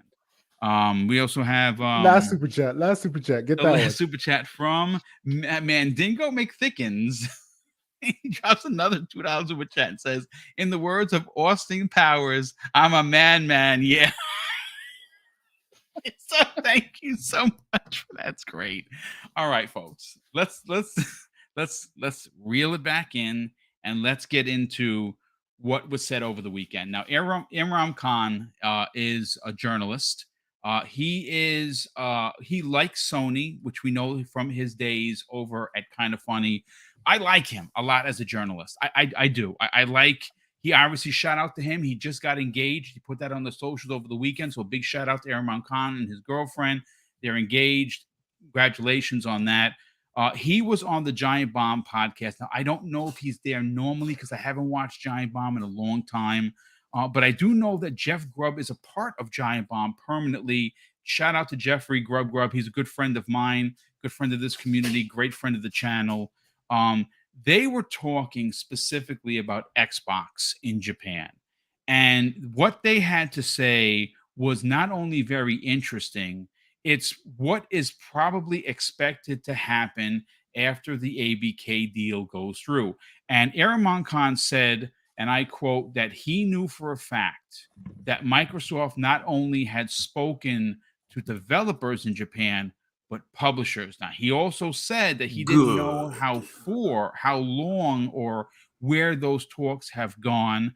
But Jeff Grubb and then followed up his conversation by saying that he expects Microsoft to make a big purchase in Japan after ABK, because that is where their big focus is. Now, Mag, I want to grab you first, because I know you're limited on time. How important do you think this is for Xbox? Who, in fact, do they go? Because whoever they're going to go for is going to be as big and as monumental as Bethesda and obviously the ABK deal. They want to make a splash. Who does Microsoft go after? Because everyone has a theory that at first I thought was a crackpot theory, but then I sat back on it and I talked with KS, and I'm like, he might be onto something. He suggested Square Enix. It's not that far out of the realm of possibility, and I'll tell you why. I was going to say one thing before I even say this. By the way, great show tonight, guys, because I'm gonna quietly disappear out the back when I'm done speaking. But ABK deal is slowing a lot of things down, I mean, I understand that this is the biggest move in tech history, okay? But it's also the biggest move for Xbox. This and Microsoft, this is going to move them into a completely different stratosphere and put them on a different level that they've never been before. Now, that being said, here's the thing. Square, just to address this, I'm not going to get into it. Everborn can get into it. But I will say one thing. Square is like a $2 hooker. You could buy her a pack of smokes and $5, and she's going to go home with you. They don't care where the money's coming from. They just, sorry guys, I have to say that, but they basically are. They don't care where the money's coming from. A lot of people say, Square and Sony. No, it's Sony and Final Fantasy. But if you look at all these other games, what the hell was that one that came out last year, the same week as the show? I love that game, Outriders.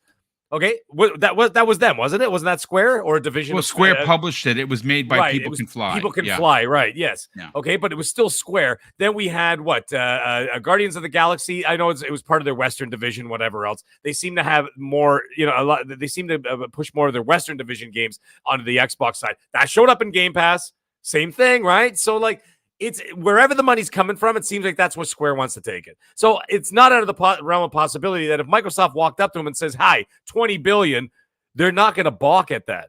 You know what I'm saying? I could see that happening. I could also see them doing that almost to be spiteful, spiteful in a way, and just be like, as someone else mentioned, it would be a drop it. the mic moment bigger than ABK. It really would be like one of those moments. Like if let's say January 18th of next year, we all get up. If it's a manic Monday morning, Microsoft announces they're buying Square Enix. People are going to fall out of their chair. I'm going to fall out of my chair. I know really what it want is. to thread this needle after you go, man. Because Yeah. All right. So hang on to that then. Here's the thing. Shout out to Mike Mullis, who I affectionately refer to as Mike Mullet because I think it's funnier, of the NLG Mike's podcast. a good dude, brother. He's a great dude, man. I love him. Mike, if you're listening, you better be listening. Anyways, here's the thing. He said something very interesting 2 weeks ago when we was talking about this whole ABK deal, and then of course, it was bringing up the whole Japan thing and everything else. Almost the same topic that he was talking about. Something interesting he said. He goes, "You know what I like in this situation too?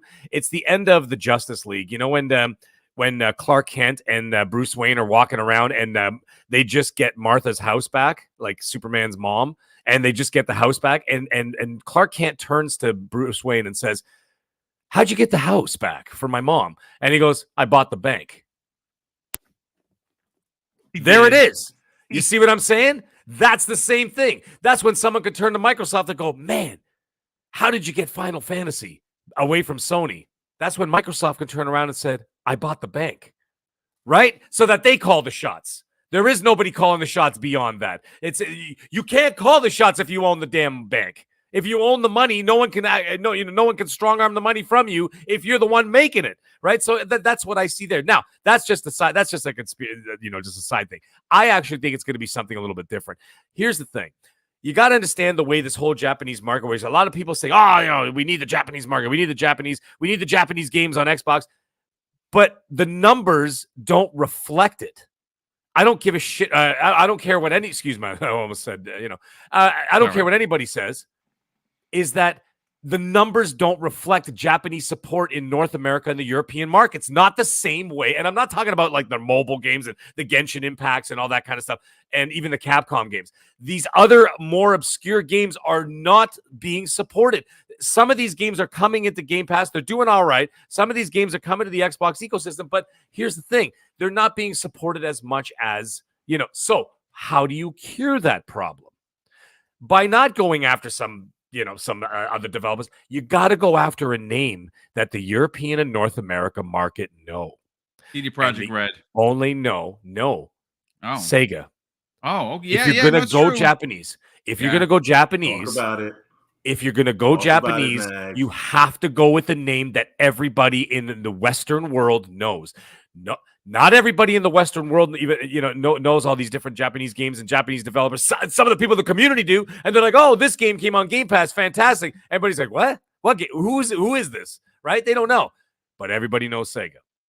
Everybody knows Sega, and guess what? The kids who were even born after Sega was done and gone, like my kids, like all of anybody else in the panel who's got kids.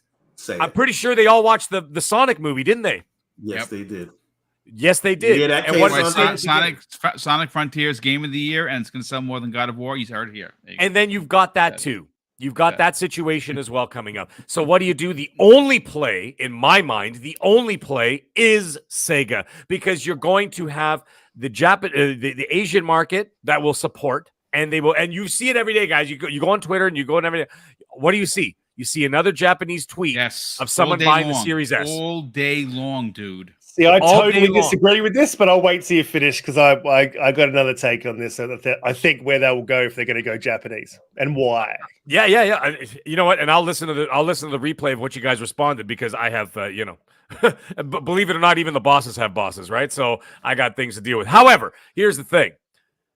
That's the only move in my mind is Sega, because like I said, you're going to get the Japanese market, you're going to get the Asian market in general, okay? But then you're also going to get the recognition of the European. Sorry, let's just say the Western market. Okay, I'll just say that the Western market knows Sega too. The kids know Sega. The kids know the movies. The kids may not know the games, but they sure as hell know who Sonic is. I went to in Toronto here. We have a thing called the CNE. Okay, it's the Canadian National Exhibition. It's basically like those traveling carnivals that they got all over the U.S. and stuff. Well, they make a stop for 2 weeks in Toronto. Okay, it's the biggest in the entire country. Guess what? All the the games where you throw the baseballs and smash the plates and all that stuff that you do. Every single plush toy was Sonic. It was Sonic or Knuckles or one of the other ones from the movie. My nephew went to Dave and Buster's and won a Tails. Like, well, there you go. Okay, it's everywhere. So therefore, this is the only play. Not everybody knows every Square Enix game outside of like gamers themselves, but everybody and their mothers and their uncles and everybody knows who Sonic is. This is the move. That's the power move. The power move is Sega. You got to do it just for the brand recognition alone, and then you build up your stable from there, and you resurrect old IPs for some of us old fogies or whatever. How about bringing back Burning Rangers? Anyone remember that? Something. Bring back all these games. Give me Altered Beast. I don't know. I don't care. Just bring me back something. But here's the thing. Do it for us for nostalgic purposes, but you're not after us. You're after our kids. Okay? You're after our kids. Get them. And the only way you do that is by getting Sega and getting all those games in Game Pass. That's all I had to say. Well, listen, Mag, brother, thank you so much. I can't wait for the next tweet. And by the way, you're a meme now. Apparently I am, yes. Pony Master 420, you have officially become a meme. And your son has become a meme as pointing to you as you were floating by in your unicorn floaty. Just FYI. Don't worry, I got more videos coming up very soon. It's just I've been a very busy cat. So, but don't worry, I'll be back on there. Hey Mag, to your point about bringing things back, Virtual Fighter, Jet Set Radio, Panzer Dragoon, Daytona USA, Crazy Taxi, Shinobi, Sega Golden GT, please. Why not have a Daytona USA DLC in the next Forza Talk Horizon? About it, Mag. Yep, that's what I want. Listen, Mag, thank you so much, brother. Yes, guys, enjoy your evening. Yes, we will talk soon. Chat, you guys were awesome for the most part. Yes, except for those three people. We do have Risk It. We do have Hargeet. I do want to get them just in case they have to go. So everyone, hold your point for a hot second. I'll start first with Risk It. I'll reverse the order. Where do you want to go with this? This revelation that Japan is going to be the focus? Because, like I said, I think they've done all they can do in the West. Obviously, Bethesda is the home of RPGs. Say what you want. I mean, you can pick your poison for ABK. You can say it's for the mobile. You can say it's for PC with Blizzard. You can say it's for Call of Duty, and you would be right in saying so. Where do they go in Japan? Well, I think everyone's thinking of this and from the wrong angle, and I don't think anyone's attacking it from the right angle, which is basically saying the same thing twice. But anyway, like moving on, I think what you need to think about when you think about Microsoft acquiring companies is tech, because what was the clincher on ABK for them? Probably the mobile and the fact that they've got cloud tech. They pointed that out. So when you look to Japan, they don't have engines. The only engine that they have right now, I think, in proprietary engines is Bethesda's Creation Engine, from what I know of. And they don't really have anything, and I don't think they have InTech also. They own InTech, and they have Slip Space, whatever Forza Tech, not even making Forza Tech Turn 10 engine, right? Yep. Yeah. Okay, so they got a few engines, but they want to acquire more, right? That's what they're after. They want tech. They want that in their house. They want that in their stable, if you will. So when you look over to Japan, and I did a little bit of research on this when this came out, and I wanted to see like what would probably be, an engine that's definitely worthwhile acquiring, and that's RE. You also got to bring in this. So you're saying Capcom is the big play. I love it. Disagree with you more, but okay, go ahead. Yeah, so this is what normally happens to me. Me and Hargeet are very much like Everborn and Kayasante, so I was surprised when I came on and he's agreeing with me. But RE Which is one like of you is the Sony apologist? Ari is definitely, I think, and Capcom is definitely where they'll be looking to. And when you talk about list of IPs, you talk about Ace Attorney, Bionic Commando, Breath of Fire, Dude, Dead Rising, their IP Devil May list Cry, is just legendary. It's ridiculous. Dragon's Dogma, Street Fighter. That's the fighting game right there that you don't then need to acquire. Warner Brothers, Risk Resident Evil, it. Power Stone. Power Stone. Yes. All of these crazy IPs Lost are Planet. Steel Battalion.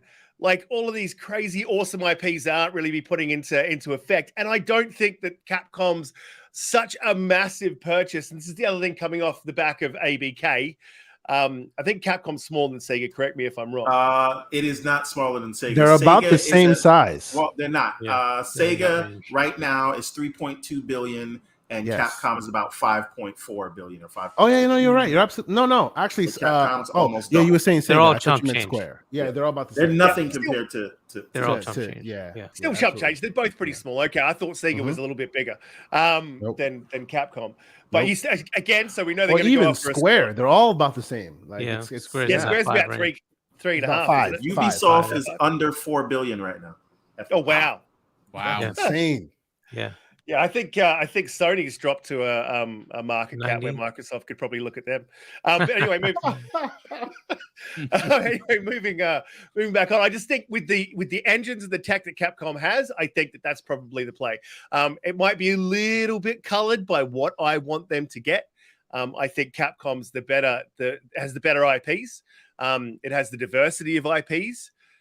For them to jump in there, and it has the old school IPs that they can bring back from the dead, like Mega Man and all these sorts of Ghosts and Goblins. I mean, just think of the Dino Crisis, these old IPs that they could, and what they've got coming as well. I think they've got something that's very much like Dino Crisis. They've got that. I can't think of the damn name of it at the moment.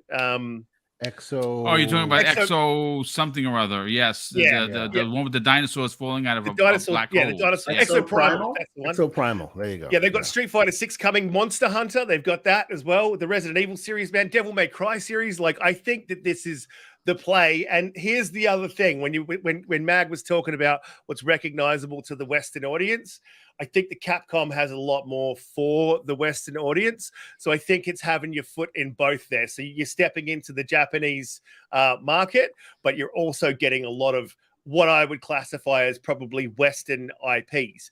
So you've got everything in one bag there. And then, we know what Microsoft are like. Capcom run wild, make something for the Japanese market, do a JRPG, do whatever you want. Like, here's the money, no limits, no bounds, go for it. So Sega, I just don't, I think Capcom's the more quality publisher.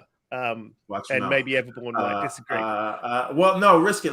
I do want to add one thing to your point, and I think something that you mentioned as a positive might work against it, because I think most of Capcom's popular IPs are popular mostly in the West.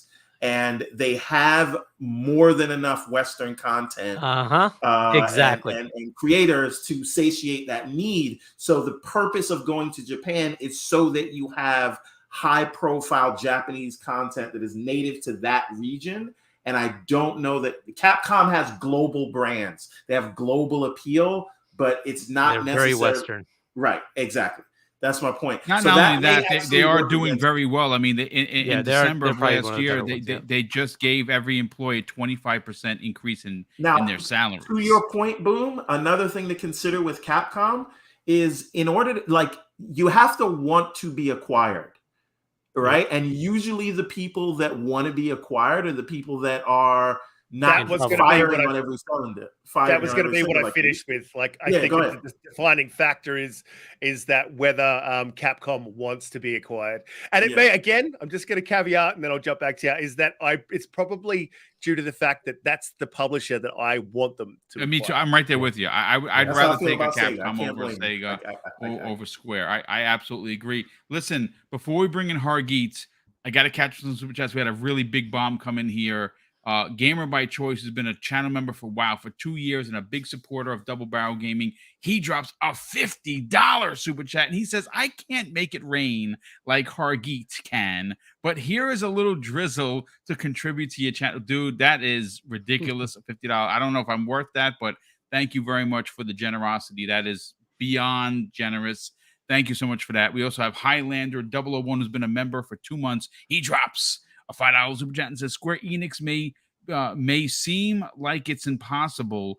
Just remember, no one saw Microsoft acquiring Activision Blizzard either. If Microsoft wants it, they will get it. I agree. Raiden Blade, who's been a member for a year, thank you so much for that, brother. He drops a £5 super chat and he says, it's not that we don't like JRPGs.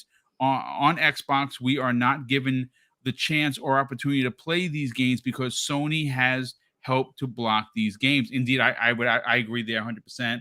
And he drops an additional £5 super chat and says, as I'm concerned, the death of Square is because of the money hatting from Sony. Burning Rangers, what a game. I love that. Burning Rangers is a game that if you own it, it's probably worth about $300. It's one of the last games made for the Saturn. Burning Rangers, if they made an HD version, it was basically a firefighter in a mech suit. It was freaking awesome. We also have, Raiden Blade drops an additional £5 super chat and says, if I was Phil, I would go for more than Japanese. I would also look at Korean, Chinese, and Malaysian. It would be great. Oh my God, Lost Planet. Yes. Lost Planet 1 was freaking dope, no doubt. But Hargeet, you heard what everyone has said so far. You heard what Jeff Grubb. And like I said, whether you like Imran Khan or not, I dig the dude. I think he does have a lot of sources. I love Jeff Grubb. I think Jeff Grubb does not talk out of the side of his neck. He says things that he has heard, and he's absolutely legitimate. Do you think Microsoft is looking past ABK into Japan, and who do they get? Yeah, so think of things that Phil has already said, right? They're looking for things that they don't already have. They're looking at markets they're not in, and segments and parts of the world they're not in, right? So mobile is a big thing for them. PC is a big thing for them. But also, they're primarily focused in the West, primarily the US, right? That's the only territory they do well in, right? And for them to expand, they're not going to focus on us. I think maybe it was Boom, you said this, is like the West is kind of covered, and that's exactly right. They just spent $100 billion buying Obsidian and In Exile, all of Bethesda, ABK. You're done. You should not expect anything for the West. The next thing is going to be, how do I get Africa? How do I get Asia? Right? There's still a problem with Europe, but that gets solved once you get Call of Duty. I'm sorry, but that's it. You're done. Okay, you got every Western RPG except for freaking CDPR, right? Right. They own that. They own that. If you're a European player, you would best be looking at getting an Xbox because that's where those games are going to be. So that part's already done. It's going to be Africa and Asia. Now, the difference is culture, and that just, it is what it is, right? In Asia, people want games that have a different mindset. And a lot of people in the West don't like those mindsets, but they do like those mindsets. So they want those kind of games. So they're going to look for games that you will hate. You will not want anything, but that's what they need to get, because they need to have in Game Pass games that those players will want to subscribe for. And that's what they need to do, right? That's what a global brand is, right? And exactly. There's so many things on Netflix. That's why Sony is everywhere, right? Because they have all those games, right? And that's what they need to go say. Look, Mindshare, we are doing those games for you. We own that company. Those games are coming on our platform, and they're going to be in our subscription permanently. So you want to subscribe to us and get the entire Final Fantasy series. You've got it. There you go, right? You've got Kingdom Hearts, all of it, right? So Square Enix is an awesome target. And by the way, remember, Square Enix was somebody they were this close to buying. They were already going to own them. Last second, the shareholder said, we want more money, and they backed away. But they were about to buy them before they even released the Xbox original console, right? So that's not a far-fetched thing that they would go buy them. But Sega is a great target as well. The reason I hate Capcom is it's far too Western. Almost all the games are focused on the West. Resident Evil, what Asian country does Resident Evil take place in? None. It's all America and in Europe, right? What does that have to do with the East? Nothing, right? Like Mega Man. Oh yeah, that exudes Japanese culture or Indian culture, or no, it doesn't. It's nothing to do with it. You need that kind of mindset. The games that you may not like, that's exactly what they need to go get. So yeah, but for hang on a me, minute. Let me just push back on that a little bit, Hargate, as we often do at Xbox parties. You've Yeah. got Akemi, Onimusha, Sengo Basara. Like, I don't know these games. You know what I mean? Strider, But- I think that was a very Eastern game. Gaze What- Crusher. Strider is not Eastern. Yeah, but I know. hold on I'm a just minute, throwing it in but- there 'cause but- it's a great IP. But risk it. Let me push back on you. What is Capcom doing with those IPs right now? Zilch. Yes, but what I'm saying to you is if you purchase the publisher, No, then you can make dude. it. You can put a directive down with Capcom, as I'm sure Capcom has a directive where they focus on those Western IPs. You still have then Eastern studios that then So- focus on Eastern IPs. And that would be okay if their plan was to say, oh, we'll get to those markets 15 years from now. No, they want those markets today, right? They're already behind, right? So the answer is, I want games today that will He's get me right, and I customers hate it. He's right, today and I hate it. in India, in China, in Malaysia, in Africa, the entire continent. Do you know how many Xboxes sell in Africa? Like nothing. Dude, I'd be surprised they have 10,000 consoles in that entire continent. It's ridiculous. Okay, you have to get into their mindset. They need to sell in that continent. They need to be in Asia. They have nothing, dude. The market share is so pathetic. It's laughable, right? So that's what they need to do. They need to shift to that. I think somebody had mentioned that we should look at, it was one of the super chats, Malaysian games, Korean games, 100%. They're already doing that. They're already building up studios in Africa. They're building up studios in Asia, right? But that's the point, is to start making games from that mindset for those customers. And In Hargeet, Korea, they've already taken care of us, right? 100%. We It's should be happy fine. at this point. Right. It's fine if they buy something that is going to serve another market, and maybe some good. At least there'll be one universal thing that comes from that, right? It's totally fine. We got everything. You can't ask for more after you got Obsidian and Bethesda and now ABK and Blizzard and all that stuff. Yep. And at a certain point, we're being greedy if we say that those people shouldn't get content that we And want. at some we want point, them in the full. regulators are going to say, whoa, right? It makes sense for them to go after something that is entirely outside their market, because that's the whole point. They need to compete. Yes. Right. 100%. So that they can go get. But if they start saying, hey, we're going to take the Japanese publisher that makes the most Western games, well, that just takes it away from Nintendo. It takes it away from Sony. It takes it away from Google. So that's not a great idea. But, they say, hey, look, we don't have any of these games, right? We can't get there. We need to buy talent in Japan. That would make sense, right? So that is going to be part of the puzzle. Which is, so in order, I would say the most effective for them would actually be Square, Sega. I love Sega. I think that's a great. Me too. I like Square, Sega move. Sega, and then I would say the next is Koei. The last few I would say are it's Konami's dead last because they have no studios. They barely make any games right now, and that would be a detriment because Microsoft has shown very little ability to make that happen, right? So they need to buy somebody that can make games. So I would put them dead last. I would say Bandai Namco is too big. It's a great option, but it's too big. It's the biggest Japanese publisher outside of Sony and Nintendo, and so that might be looked at kind of, hey, you already bought the biggest publisher, you already bought Bethesda, now you're going to buy the biggest Japanese. It's going to be a bit tough for them. If they want to do it, they could try it, but so that one would be a pretty good one. But I'd put it low. Capcom will be like just before Konami for me. So let me. I would Can I put just them way throw in down a at the question bottom. here, like Stargate and even Everborn? Do you think that they will? Because I mean, ABK is humongous. They just, like you pointed out, bought Bethesda. Do you think they are going to go after a big publisher? Because there is actually plenty of smaller development studios within Japan. I think that within is a Korea, good way to go. It is a within good way to Malaysia. go if you can get IP with it. Yes. So I think the thing is, I think if ABK goes relative, there's two minds about it, right? Because every new deal that requires regulatory approval opens up your old deals. They're mentioning what they're doing with Bethesda now. The CMA is mentioning what they're doing with Bethesda now. And if you get through that, do you want to poke the bear again? I understand that line of thinking. And they may not want to do that, at least not right away, until the world kind of gets used to them owning ABK. So that's one piece of it. But there's a lot of arguments to be made where if they are buying something in Japan, they have almost no market presence there. And doing so, you cannot make the argument that Sonic or Final Fantasy are inputs that will foreclose your rivals. That doesn't work, right? That argument does not work. We're only having this conversation because of this scale. And we saw that Bungie went through for Sony, no problem. Why? It's a $3.6 billion deal. It's one IP, right? You cannot make the argument that Sony, even though they're the market leader, buying this publisher is going to foreclose rivals.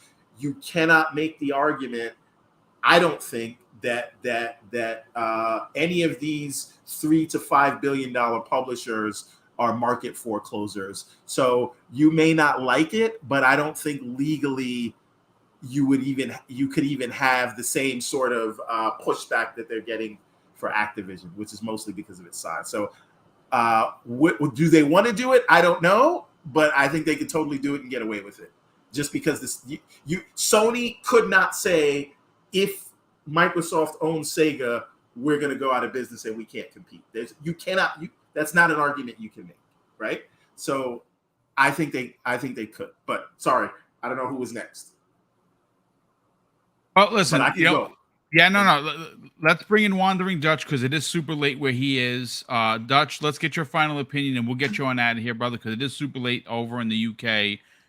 What does Microsoft do after ABK? Because we do know they were specifically asked what they're going to do, and Phil Spencer said they can't press pause on acquisitions. They can't press pause on the industry, which suggests that, like the shareholders said right after Bethesda, who's next? And it wound up being ABK.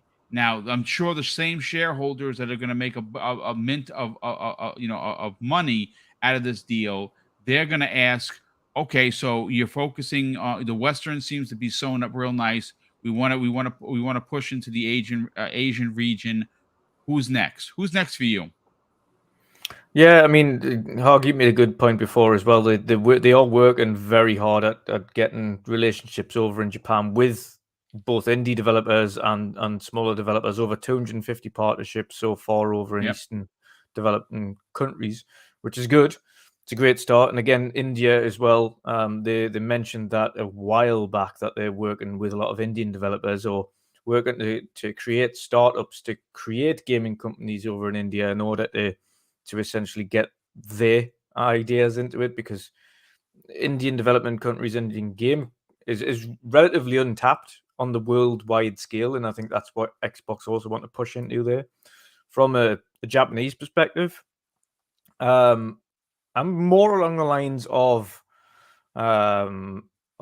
risk it for the biscuit, and but also possibly looking at Bandai Namco a little bit more. I understand what Hargeet's saying as well with regards to the size of them, in terms of them being a large publisher, because they are third largest in Japan, seventh largest in the world. Very large company. In terms of actual value, in terms of how much it would cost for them to purchase it, it wouldn't actually be a great deal. Kind of turnover for them is about 240 billion yen, which isn't actually that big.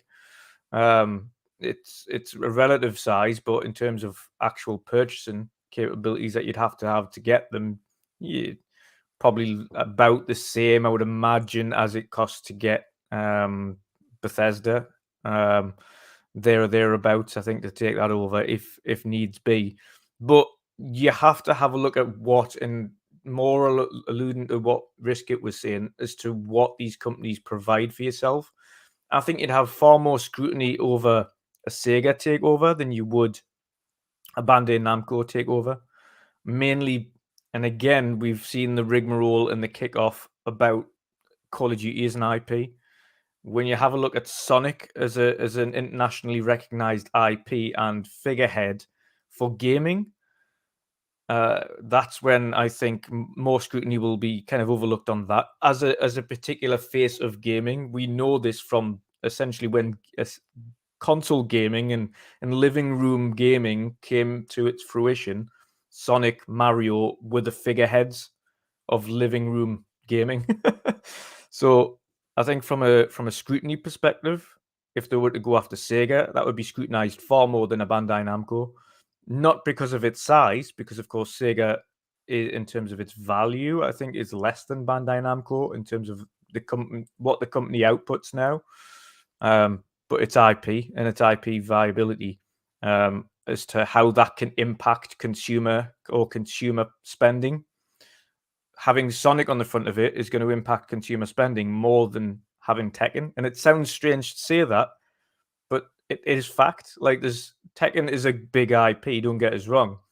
But is it something that's going to shift loads of consoles? No. Is Sonic on the front of a box for a load of kids going to shift consoles? Absolutely. So that's going to... And 40-year-olds. Yeah, it is. Count to 40-year-olds as well. It is. And it's absolutely going to change the mind share. And that is what they look at with anti-competitiveness. It's, okay, how is this kind of affecting consumer spending? Is this something that's going to cause issues for others? When I'm talking about Bandai Namco, then you've got a whole breadth of what they offer as a company. You're talking down to the toys and the toys that they manufacture kind of worldwide, which they've done for a long time, figurines and things like that of characters. Then you've got the games and the IPs that they've got both on the Western side, big Western recognized things, and then also the Eastern recognized franchises, the Tales of series, etc. There's so many different IPs that cover both thresholds. They've still got Western development companies. They've got European companies. They've got US based and they've got Asian based. So they're covering all breadths of the market there. But they've also got the technologies in order to go and add something additional to the Xbox portfolio. So I think in terms of when you're having a look at it, again, Capcom's a great one because they've got the technologies and the IP. They're both Western and Eastern. They're a big name over in Asia, but they're a big name over in the West as well. And I think having leverage on both sides is also preferable for them, because Microsoft, whilst working with these Japanese developers, has promised them one thing, is not just to get them on the Xbox platform over in Asian territory, but also get the Asian games into Western territories so that more people can see them. And I think that's the leverage that they want to get for Japanese developers is, listen, we don't just want to make you big in Japan, as the song goes. We want to make your titles big worldwide. We want to get more people and more eyes on your games. So I think getting a company that is both huge leverage in Western territories as well as huge leverage in Japanese territories is going to be the aim of the game here when they do purchase a company. So I think it's more along the lines, if they do, of a Capcom or a Bandai Namco, and I think Sega would be the riskiest in terms of scrutiny.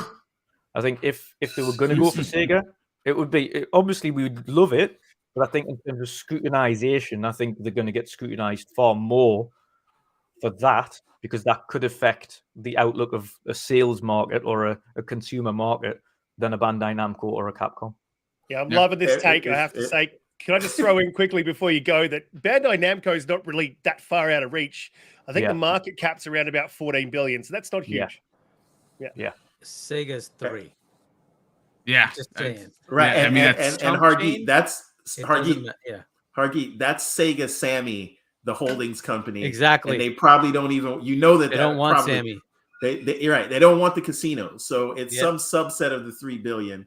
You get it for pennies on the dollar. But Dutch, if they did get Bandai Namco, they also get Dragon Ball and all of that other anime IP. And that is huge there. And they get a fighter to help with Killer Instinct. You get a developer to do that.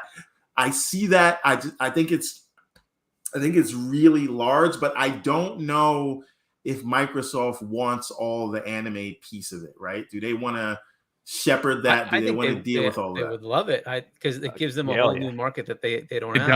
It does. Yeah. Plus, anime is still monstrously big It in is. Japan. It's anime When you even is see everywhere. you even see just recently the impact an anime has had on gaming in Cyberpunk Edge Runners. You've seen I what mean, that does all you have when to a do is good look at anime comes out. look how much money Epic Games made from adding Dragon Ball skins Yeah. to Fortnite. People Yep. went absolute ape shit for those skins.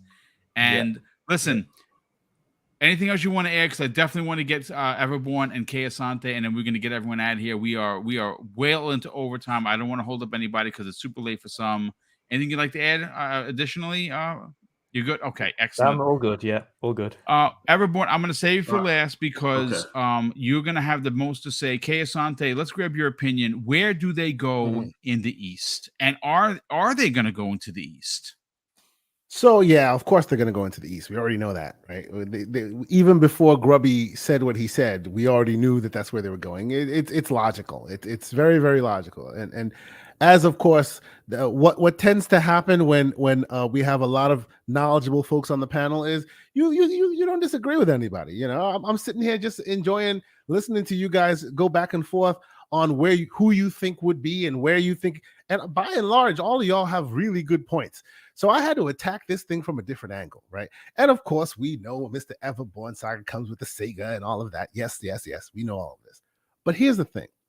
We all here can agree that we know why Microsoft went for ABK. It was because of K.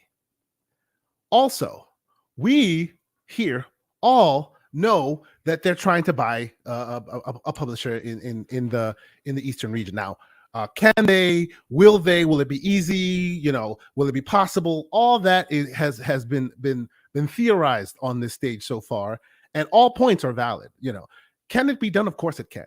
Right? Will it be easy? Probably not, but it can be done. But I want to spend a little time talking about who you guys think they'll buy, because I really thought it was very interesting hearing your reasons. I appreciate how Risk It, you know, I like how he framed a lot of knowledge around his favorite. Everborn does that too. It's very good, very good. But the reason why, like, and let me be clear with me here, like, I love all the various publishers that we're going to talk about for different reasons, but I don't have a favorite. Like when I was a kid, I was a Sonic guy, as everybody is. But here you are in 2022, 2023, and all of them have something to offer. So I don't particularly, me personally, don't have a specific dog in the which Eastern studio or publisher should they buy fight. I don't have a dog in that. So what I did was, I was looking around while you guys were having a back and forth conversation, and I found some very interesting stats that may point to what you guys are talking about, right? Yeah, we've talked about Sega, right? Sega right now has, between all of the platforms available to have apps, they have 87 mobile applications. They had about 9 million users last month. They made 300,000 in revenue last month. Now, Capcom, they have 174 apps live right now. About 80K people played them last month, and they made 700,000 in revenue. Okay? Now here's where it gets interesting. Bandai Namco, as you guys have agreed, hugest publisher in the Eastern region, and as such has the biggest footprint. 61 apps in total, 5 million people used it last year, $29 million in revenue. And this is mobile only. And then, of course, we have Square. 361 apps, people. 3 million people used it last year. Almost $40 million in revenue just last month. So who are they buying, folks? Let's just think about that. Can you throw into that Konami? Because no one's talking about Konami, but they're just Very, very good, sir. I will do that right now. Yes. Yes, they're Konami. just sitting underneath Bandai Namco, I think. Konami. Konami is like 86 apps, 2 million users last month. And this is a site that basically spends its time doing, it's called Sensor Tower. They basically, to try to have an understanding of what the market looks like, it's all estimated data, not hard pinpoint, but as close as you can get. They made 15 million in revenue last month. So with that in mind, I think if you're Microsoft and You want Game Pass, capable games. That's what you want, and you want something that comes at a quick pace, right? As and you guys have already have said, King to assist. and you have King to assist. That's right. As you guys have already said, they're not buying them for us. There are some people that think, oh yeah, you're gonna buy Western Studios, but it's the one they could give two about what you like. They've already given you what you like. They are the kings of Western RPGs. They are the kings of shooters. They are the kings of multiplayer. If you don't like that, King of go racers. play elsewhere. Yep. Yeah. They have so much for you, right? It took them how many years to start localizing? Like Elder Scrolls Skyrim has been on toasters before it got localized in Japanese. Like ridiculous. And they're finally doing it. So me, as a guy who doesn't necessarily have a dog in the fight, when I look around and I go, who they're probably going to buy, they're going to want somebody who can iterate quickly. Lots of games, quickly. That's Square. They're going to want a person, a publisher that has a huge mobile footprint, makes a lot of money. That's Square. Do I think it should be Square? Like I said, I don't have a dog in the fight necessarily. I would love to see it be Sega because I want to see how messy Everborn can get. That'd be hilarious to me. But I think from a business perspective, if you look at it, even from the mobile tinge, because think about it, they bought all this Activision Blizzard King thing just for King. So you'd think the fact that Square has a huge mobile footprint, bigger than most, and make more money than most, makes them an ideal candidate. Even before the standard games, before the console stuff, all the stuff you guys don't care about. That's what they're looking for. Right now, when you're playing Yu-Gi-Oh, that's the money they're looking for. They don't care if you're playing your single player game, right? They could even, I will even say right now, I wouldn't be surprised if you hear that their focus is more on mobile than it is rehabilitating Halo. Because this is all, stuff for you and me. We're already bought in. We're in there, right? But these mobile markets, these folks who are quote unquote normals who don't game, right? They don't know all the balls and strikes. All they see is the fun game and they want to play. And of that ilk, Square is bigger than all of them. So I think probably Square. Okay. I mean, listen, that's great. Everyone has been so fantastic. Let's get everyone's final point. We'll get everyone out of here. A big shout out to everyone that well over 570 people tuned in. Hopefully that you enjoyed enough to hit that like button. But Everborn, we know you won Sega, but what else you got up your sleeve? Okay, so I do want to, because I wouldn't be Everborn if I didn't bring up Sega, but my answer is going to be a little bit different because I want to attack this from what I think is likely to happen versus what I want to happen. Because as you all know, I would have taken Sega over ABK, right? But we're talking about what is more likely, and Sega. I think there's a larger hurdle for Sega for some of the reasons that Dutch mentioned, and Sonic is actually considered over there it's kind of like a protected brand by the Cultural Protection Board thing they have over there, because that's a thing you have to deal with, and they would actually have to work through that for an American company. So they're basically, what you're saying is they're treating Sonic like the bald eagle? Wow. No, it's not that. They have listen. It's also kind of like Pikachu. I know. I'm just messing with you, man. I'm messing with you. I know. Yeah. I know. So that's a thing that they will have to deal with, and a complication. And another complication, a lot of people don't know this. The current CEO of Sega is the son of the former CEO of Sega. It is kind of a family-run business, and those get harder to sell, not because it won't make financial sense, just that they may not want to do it, right?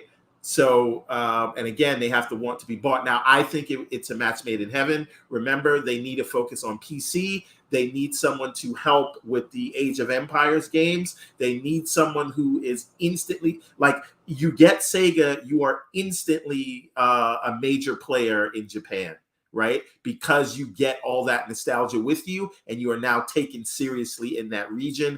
And whoever you get, especially if it's a publisher, they will be able to secure deals for you, like third-party deals in Japan that you couldn't get before. So Everborn, I want you to make your point, but while you do, I want you to tell me why Sega fulfills all those needs that you're speaking of, rightly so, more than Square. Please continue. No, but this, you got to let me finish.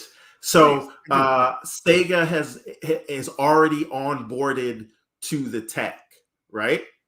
And I see someone in the chat, that Victor Alistine, you say Sega is not even popular in Japan. I'd urge you to go to Japan. I mean, they took down the Sega building, but like they're very popular there. But I'm actually not making an argument for Sega. That is just the thing that I want, and you will never hear me shut up about it. I, for once, am in agreement with Keisante. I'm gonna paint a picture for you. And people may say, "Oh, if Square's for sale, Sony will buy them before Microsoft can." And I just want to put a little bit of fire extinguisher on that flame. The thing is, I don't think Sony is making any major purchase while Microsoft is trying to close this Activision deal, because it would ruin their entire argument to the regulators. So if they want ABK blocked, they can't go and buy a whole publisher, because you're basically giving the thing to Microsoft. That's just like a layup. Like here's this gift, Brad Smith, right? So if you are saying Microsoft can't buy publishers, you can't turn around and go buy one of Japan's biggest publishers. So I don't think Sony's going to make moves like that. They might buy smaller studios. I don't think they're going to make a move until the deal is done. And then once the deal is done, it's fair game for anybody. And I don't know, if you have to look at also what interest rates are right now, right? Because Sony is 20 times smaller than Microsoft.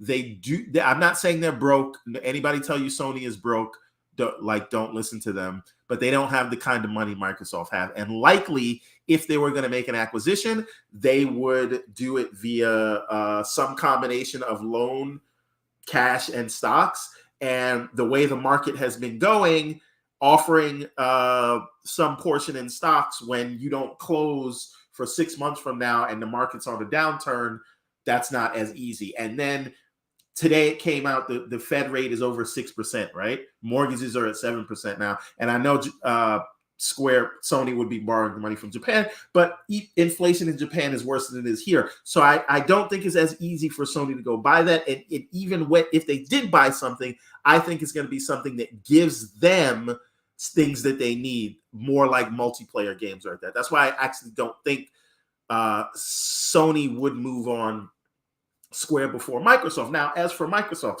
for everything you mentioned, Keisante, but also we've seen Square complaining about it's too expensive to make AAA games. We know that Microsoft is trying to make inroads in that area. Phil Spencer to Bloomberg has said we probably have too many studios in our strong markets after ABK, which means the Western stuff. Sarah Bond at the Tokyo Game Show said 1.7 of the 3 billion customers we're trying to reach are in Japan. Phil Spencer goes out and specifically says we can't put a pause on things, and then goes to talk about his relationship with Japanese publishers. They're signaling, not to us, but to shareholders and the board, that they're going to make a move there next. And if they're going to make a move in that region, they need native content in that region. Yeah. Another main factor here is the company has to want to sell. Who is the only major publisher that has mentioned and has signaled that they want to sell, and that is Square. Shoot, they got signs on the walls. They're taking out ads. They're ready to sell, baby. Right. So we know they want to sell. We know Microsoft needs native content in that region. We know that Square is complaining about these high budgets and not getting the returns they need. Microsoft can then change the key performance indicators of their titles by having the engagement in the subscription service. And in a region that is more and more shifting towards mobile, Microsoft has a new distribution model that would that would benefit specifically the content that they make in the region that it's made for more than anywhere else in the world. So Square can put out 1 million JRP. They put out 13 projects last year between what they made themselves and what this year in the last 12 months. 13. That is the kind of thing you need for Game Pass, right? And I'll just add one positive that you might have missed. If you buy Square, you get to go into the boardroom and start slapping coffees off the table of those guys who made the deal with Final Fantasy VII. Well, I'm coming to the Final Fantasy piece because that's the part where it becomes fun. But the point is, you now have given them a distribution model that services the kind of games they make. Because think about why they bought Bethesda. Bethesda found the world changed around them, and they were starting to shift towards service-based games until Microsoft came in and says, no, you can actually just make the RPGs that you love, and we have a new model that will make that work. And I think the xCloud / Game Pass model will allow Square to continue to do what it does while also make that transitional shift to being able to serve that market in mobile and also provide people in the West an inroad. Just like, and this is the other thing people say about, Western Xbox gamers don't play JRPGs. Here's the thing. You need a gateway drug. You need a high profile title that will get people into the thing, and then they will start exploring. Everybody comes into anime from Dragon Ball, but then they branch out and they get to all these other amazing titles, right? Then they branch out, they go to One Piece, they go to the My Hero Academias, they go to the other things, but they started, most people, with Dragon Ball, and then you branch out. So you need something like a Final Fantasy to get the Western audience into those JRPG games and get the Xbox gamer into those things. You can't just give them the most random, obscure thing and think it's going to sell through the roof. No, you have to train them. So I'm saying all of that to say, to sort of wrap it up, the Final Fantasy piece of this, I just want you to think about, we know that Sony had not focused on shooters because they could rely on Call of Duty, right? They were developing the Killzone IP, and they just said, forget it. We got the Call of Duty marketing. We don't need to worry about multiplayer, right? And imagine if after taking their shooter multiplayer stronghold, they then went after their main partner and took away Final Fantasy. It would be the mic drop moment of the century if this is announced next year. Let me just say this: you're making some great points, and I think for the salt alone, it would be the worth salt it. alone would drive the industry over the edge. Thelma Louise style, brother. It would There be, would be blood in the streets, Boom. It would be blood in the streets. It would be rioting. It would be torches and pitchforks. People wouldn't know what to do with themselves. There'd be emergency podcasts. There would be spaces. There'd be so many spaces you wouldn't know where to go. Listen, all I'm going to say is, Everborn, I like what you're putting down. I originally thought when you spoke this to me a couple of days ago, I was like, this is insane. The more I sat on it, and I had a conversation with Kay Asante, which I'm not allowed to actually say what he said, because if I say what he said, he's never talking to me again, and you're recording this, so you work that out with him. But all I'm going to say is that... Stop it, Boom. Stop it. Wait, hey, one more thing that we have to mention. We have to mention, there's one caveat for Square. Square, of all the Japanese publishers, has the most IP tied up in exclusive deals, and you really would not get anything for maybe 5-6 years before you could actually start putting things on the Xbox, just because they've basically hoarded themselves out to Another caveat, the management at Square Enix is an absolute shambles, and it would take them longer to solve that problem than it would be to solve Activision Blizzard's problems. Yeah, it's again, it's going to be a very interesting 2023 for games, but it's going to be a very interesting 2023 to see what the sleeping giant that is now awake in Microsoft is going to do next. But folks, we have to wrap up today's show. This is probably one of my favorites of the year, not only because we had amazing topics, everyone absolutely knocked it out of the park with monster opinions. It was just phenomenal. Let's get everyone out of here. We'll start first with Hargeet Chani. Brother, thank you so much. Sell your brand. Talk about where can people reach out to you on Discord? Where can people reach out to you in other places? But more importantly, please talk about Game On Daily. What you guys do over there, what Asa does over there, what Gaz does over there is nothing short of brilliant. You guys have crossed 11,000 subscribers. It's well deserved. I want to see you guys hit 15 and 20 and then 25 and then 100 because you deserve it. Talk about it. Yeah. So GameOnDaily.com. We have a news aggregation platform. Check it out. It's pretty good. Hopefully you'll like it. You can sign up and kind of curate what you get. And if you happen to make your own articles, of course, you can put that up there as well, and we'll put that up for other people to see. And then we have our YouTube channel, and so it's youtube.com/GameOnDaily. And Gaz puts out the infamous sauce videos. We had one today. There's a new one today. That's right. Yep. Check it out. And then Asa does a lot of play. He streams games, and check those out as well. He's a lot into VR, but he also plays other games, and you can check out what that looks like and enjoy that as well. And then I'm available via Game On Daily, but also on Discord. I'm Chani, and my Xbox gamer tag's the same. So if you want to reach me there, you can reach me there as well. Thank you, brother. Real quick, G-Man drops a $2 super chat and says, Microsoft executives' original plans was ZeniMax, Take-Two, Nintendo, Sega, ABK. Man, if that was the roadmap, wow. Andy Hart, who's a member for 2 months, drops a £5 super chat and says, great show and panel as always, Boom. Sorry, got to go back to Deathloop.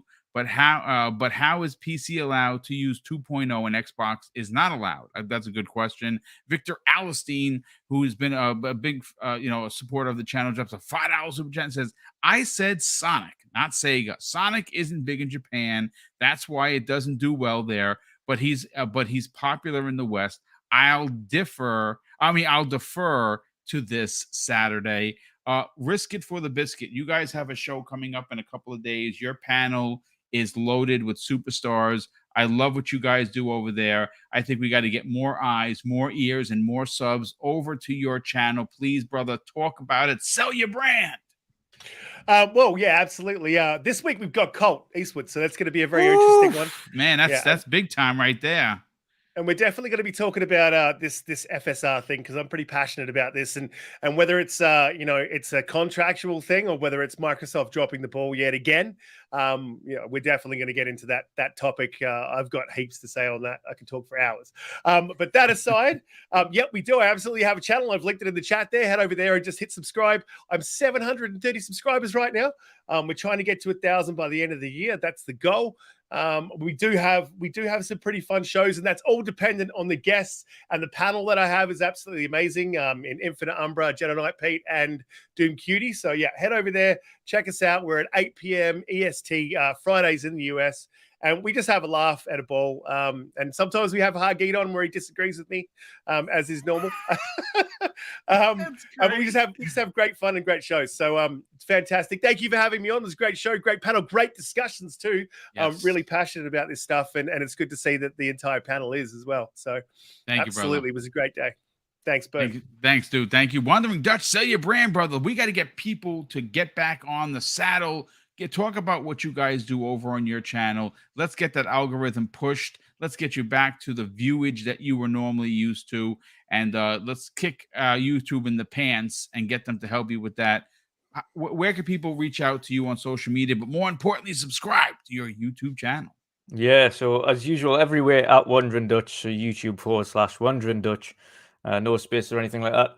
Of course, we have several shows now. So we have our Save Thieves stream every Tuesday, which is a group of us obviously playing that game, doing short 2-hour streams of that gameplay, which is always good fun. Wednesdays is our usual main podcast covering all gaming news.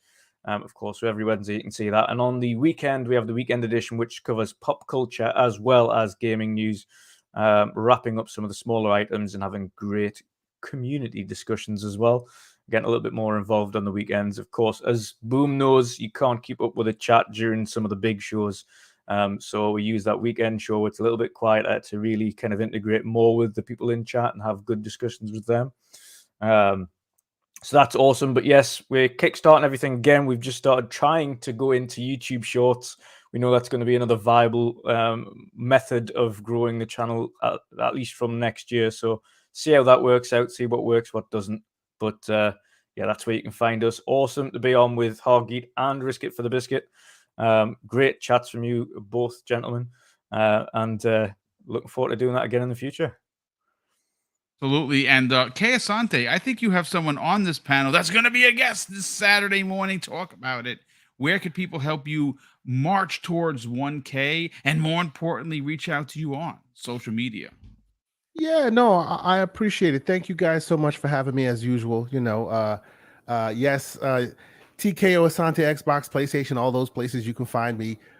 Usually on Twitter these days, keeping an eyes to the sky because it's getting a little testy around here. Hopefully nobody heard all the crazy things happening because there are trees falling right next to my house right now. Oh God! Wow. But yes, it's all good. Co-host of the Gaming Circle podcast, which will have one Hargeet Chani on this weekend, barring I don't lose power before then. We shall see. But yes. Appreciate you agreeing to be on the show. We'll have more tech talk, more fun game talk. We appreciate you guys jumping in and checking us out. As is with Risk It for the Biscuit, we are also on the hunt to 1,000. We're actually pretty close there, Mr. Biscuit. I'm what 736. We're getting there. Nice, man. There. That's great. You know, awesome. I think my appearance on Bearing My Soul on ILP seemed to spur some folks along. I've been getting some very good responses. So thank you all the people who are in my DMs giving me good feedback. I appreciate that. But yes, thank you guys so much. Of course, Risk It, Hargeet, appreciate you guys being here, and of course our panel members. We will see y'all next week, I'm sure.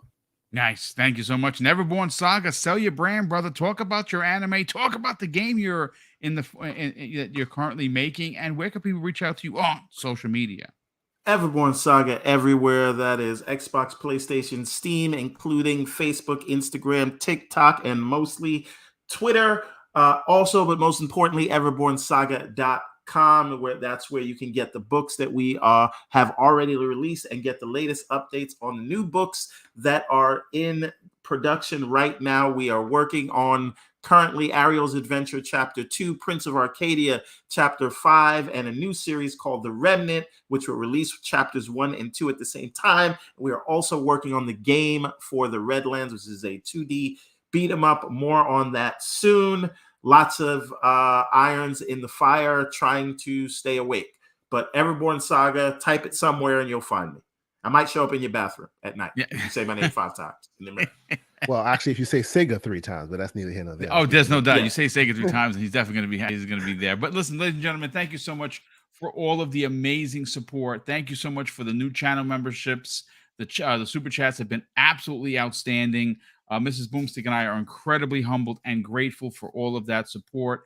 Again, big shout out to over nearly 575 people that tuned in for today's show. That's freaking huge. So thank you. And of course, I'm going to close out the show, folks, with something that's important to me. Hopefully one day I'll be important to you. And that's something that my dad taught us when we were kids. And he would say, son, treat others how you want to be treated. And also, it doesn't cost anything to be nice. You live by those rules, Craig, I can guarantee you're going to have an awesome day. So take care, everyone. And we'll see you next week on the newest episode of Primetime Gaming with Mr. Boomstick and Friends.